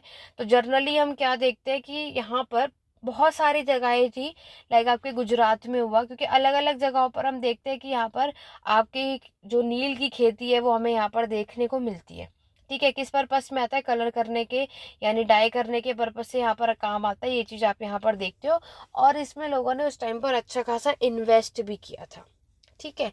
ये सब कुछ आपको इसमें मेंशन करना है। नेक्स्ट अगर हम बात करते हैं, देखो इसमें बहुत सारा चैप्टर में है, मतलब ज़्यादातर अगर मैं बात करूं तो यूनिट 19 डेफिनेटली ज़रूर पढ़ के जाना अपने एग्ज़ाम के लिए। पूरा चैप्टर करने की रिक्वायरमेंट नहीं है। अगर मैं बात करूँ कि इस चैप्टर से सबसे ज़्यादा क्वेश्चन क्या आता है, तो देखो एक तो यही आपका इंडिगो प्रोडक्शन आता है। नेक्स्ट अगर हम बात करें तो इसमें से सबसे ज़्यादा क्वेश्चन आपसे नेक्स्ट ये भी जो आपका इसमें एक हेडिंग है, ऑर्गेनाइजेशन ऑफ क्राफ्ट प्रोडक्शन, ठीक है, वो आई थिंक 19.7 पॉइंट का है। ये और पढ़ लेना, आपके एग्जाम के लिए बहुत काम आएगा। देखो इसके अंदर एक दादनी सिस्टम है जो 10 मार्क्स में पूछ लिया जाता है। नेक्स्ट है आपका कारखाना, ये भी 10 मार्क्स में आपके एग्जाम में कई बार आ चुका है। तो ये आप इस वाले चैप्टर के लिए एक्स्ट्रा और पढ़कर चले जाना। इस क्वेश्चन में नहीं है, बट यस एग्जाम में जरूर पूछा गया है, इसीलिए मैं आपको बता रही हूँ, ठीक है। अब देखो जो ये आप क्वेश्चन देख रहे हो ना, ये form of peasant resistance question 7 maximum repeat होता है, मैक्सिमम। बहुत अच्छा क्वेश्चन है ये, आपकी बुक में आई थिंक यूनिट 17 चेकआउट करना, उसमें होगा। फॉर्म ऑफ पीजेंट रेजिस्टेंस की मैं बात करूं और उसमें भी 17.9 चेकआउट करना, जो हिंदी मीडियम के जिन्हें समझ में नहीं आएगा, तो आप ये पीजेंट रेजिस्टेंस जो है ये अपना यूनिट 17 में चेकआउट करना है, एमएचआई 105 की बुक में, नए सिलेबस के अकॉर्डिंग बता रही हूँ। तो आपके जो यहाँ पर मुगल के समय पर आपका एग्रीकल्चर सिस्टम कैसा था, वो चीज़ यहाँ पर बताई गई, ठीक है। ये भी बताया गया कि मुगल्स के समय पर जो किसानों का है वो एक्सप्लॉइट, शोषण होता था। ये सब बातें आप देखोगे। नेक्स्ट आपको इसमें इरफान हबीब का नाम याद रखना। देखो अगर हम मेडिएवल की इकोनॉमी की बात करें तो सबसे ज़्यादा जिन्होंने हमें यहाँ पर मेडिएवल की अर्थव्यवस्था के बारे में बताया वो इरफान हबीब ही हैं, ठीक है। तो इरफान हबीब ने यहाँ पर बताया कि किस तरीके से यहाँ पर जो जमींदार है वो लैंड रेवेन्यू लिया करते थे किसानों से, और वो कितने हाई टैक्सेस था, और उनका जो शोषण होता है, वो सारी चीज़ें इरफान हबीब ने यहाँ मेंशन की है, ठीक। अब अगर मेंशन किए तो उन्होंने कुछ बुक्स भी लिखी हैं। इनकी जो पहली बुक का नाम था वो है आपके पीजेंट इन इंडियन हिस्ट्री, 1982 में लिखा था इन्होंने। Peasant in Indian history 90 book में इन्होंने पूरी डिटेल दी कि यहाँ पर जब किसानों का इतना शोषण हो रहा था तो किसानों ने उसके बाद आपके रिवॉल्ट किया, ये सब कुछ इन्होंने इस बुक के अंदर मेंशन किया है। तो किस तरीके से विद्रोह किया, प्रोटेस्ट किया, वो सब कुछ इन्होंने अपनी इस बुक के अंदर यहाँ पर मेंशन किया है। मतलब यहाँ पर इन्होंने बताया कि अगर कोई किसान, कोई पीजेंट जो है टैक्स देने में डिले हो जाए, टाइम से टाइम ना दे, तो उनके साथ क्या, किस तरीके से बिहेव किया जाता है, उनकी क्या सिचुएशन थी, वो सब कुछ यहाँ पर इन्होंने मेंशन किया है। वहीं आगे अगर हम बात करें तो नेक्स्ट आपको फिर एक और पर्सन का नाम याद रखना है, वो है हरबन मुखिया, ठीक है। हरबन मुखिया आते हैं, उन्होंने भी पूरी कोशिश करी कि वो मेडिएवल के समय पर पीजेंट के जो हालात हैं वो बता सकें, उन्होंने भी बताया, ठीक है। और यहाँ पर अगर हम बात करते हैं, मतलब ये सब कुछ आपको इस फॉर्म ऑफ पीजेंट रेजिस्टेंस में लिखना है कि किस तरीके से किसानों पे हाई टैक्सेस लगाया गया और वो जब पे नहीं कर पाते थे तो उनके क्या हालात हुए, ठीक है। क्योंकि ऑब्वियस है कि किसान भी हर समय टैक्सेस नहीं पे कर पाते थे, क्योंकि कभी कभी प्रॉब्लम हो जाती, फ्लड आ गया, सूखा पड़ गया है ना, ड्रॉट हो गया, तो यहाँ पर टैक्स तब भी इन्हें पे करना पड़ता था और उनका कितना शोषण होता था, वो सब कुछ हमें यहाँ पर देखने को मिलता है। ये चीज आपको इसमें बताना है। और यहाँ पर फिर क्या होता है कि किसान मना कर देते कि वो नहीं पे कर पाते, चलो एक बार को उन्हें वो टैक्स पे करना होता है तो वो टैक्स पे करने के लिए क्या लेंगे, लोन लेते थे, किससे, जमींदारों से। तो अगर आप एक से फ्री होगे तो दूसरे में फंसोगे। मतलब किसानों की लाइफ आप समझ सकते हो कि किस तरीके से हमें यहाँ पर देखने को मिलती है, ठीक, ये सब कुछ आपको इसमें मेंशन करना है, तो ये सब आप इसमें लिख देना। नेक्स्ट अगर हम बात करते क्वेश्चन नंबर 8 में आपको पैटर्न ऑफ कम्युनिकेशन नेटवर्क बताना है मुगल्स के समय पर। तो देखो आपके जो ट्रांसपोर्ट था, जो कम्युनिकेशन था, वो एक अच्छा फैक्टर है किस पर्पज से, आपके मेडिएवल इकोनॉमी के ग्रोथ के लिए, मेडिएवल इकोनॉमी के एक्सपेंशन, उसके विस्तार के लिए। ठीक है, तो यहाँ पर जो हमारा स्टेट है उसका डेवलपमेंट होता था किस पर्पज से, ट्रांसपोर्ट और कम्युनिकेशन की वजह से, और ये अच्छा खासा आपको यहाँ पर देखने को मिलता है। इनका एक अच्छा गुड कम्युनिकेशन सिस्टम आपको देखोगे कि ये आपको यानी लॉन्ग डिस्टेंस ट्रेड पर आपको देखने को मिलता है, डिफरेंट डिफरेंट रीजन के साथ ये लोग ट्रेड किया करते थे, ये चीज़ आप देखते हो। बाकी आपको भी पता है जो ट्रेडिंग, जो कम्युनिकेशन नेटवर्क बनता है, अगर लैंड के थ्रू भी आपका ट्रेड होता है, बाय वाटर या बाय सी के थ्रू भी हम ये चीज़ें देखते हैं। तो लैंड ट्रांसपोर्ट और कम्युनिकेशन सिस्टम हमारे भारत में मुगल के पीरियड में अच्छा खासा इसका विकास, डेवलपमेंट आपको यहाँ पर देखने को मिलता है, ये चीज़ आपको याद रखनी है। ठीक है, अब अगर हम बात करते हैं आपके कम्युनिकेशन रूट जो हमारे इंडिया में, तो मैंने भी आपको बताया एंशिएंट टाइम से ही था। ठीक है, अब अगर हम बात करते हैं तो धीरे धीरे वो बढ़ता चला गया। अब कुछ ऐसी जगह है जहाँ पे हिमालय की तरफ आप देखोगे, वहाँ पे भी ये लोग ट्रेड किया करते थे। नॉर्थ हुआ, नॉर्थ वेस्ट हुआ। ठीक है, इसमें भी अगर आप देखोगे दिल्ली और आगरा, ये इनका मेन एडमिनिस्ट्रेशन सेंटर था मुगल्स, सॉरी मेडिएवल के टाइम पर। और यहाँ पर स्टेट ने अपना अच्छा खासा कंट्रोल बनाया हुआ था नॉर्थ इंडिया में। यहाँ पर इन्होंने एक अच्छा खासा कम्युनिकेशन नेटवर्क को इस्टेब्लिश किया था। ठीक है, दिल्ली और आगरा जो है ये कनेक्टेड थे आपके और भी दूसरे रीजन के साथ, और भी दूसरे स्टेट और भी अलग अलग शहरों के साथ, ये चीज़ यहाँ पर बताई जाती है। ठीक है, क्योंकि जो आपका कम्युनिकेशन नेटवर्क है, अभी मैंने आपको क्या बताया, अब ऐसे नॉर्थ वेस्ट में या नॉर्थ में अच्छा खासा मिलेगा, इसमें मैंने आपको दिल्ली और आगरा मैंने आपको बताया। ऐसे ही यहाँ पर जो इनके रूट है फ्रॉम दिल्ली से लेकर के, ये आपका सिरहिंद से, लाहौर से, पेशावर से, काबुल से, यहाँ से पास ऑन होते हुए जाता है। इसके बारे में किसने बताया है, तो अभी मैंने आपको बताया मैक्सिमम मेडिएवल पीरियड के बारे में बताने वाले पर्सन का नाम है इरफान हबीब, इन्होंने ही बताया है। इरफान हबीब ने बताया कि किस तरीके से हमें जो इनका मेन जो सेंटर है वो मुल्तान है, सिंध है, इसके थ्रू ये लोग ट्रेड किया करते थे। लाहौर भी माना जाता है। ठीक है, ये सब किसने बताया, इन्होंने, इरफान हबीब ने ये सारी चीज़ें बताई।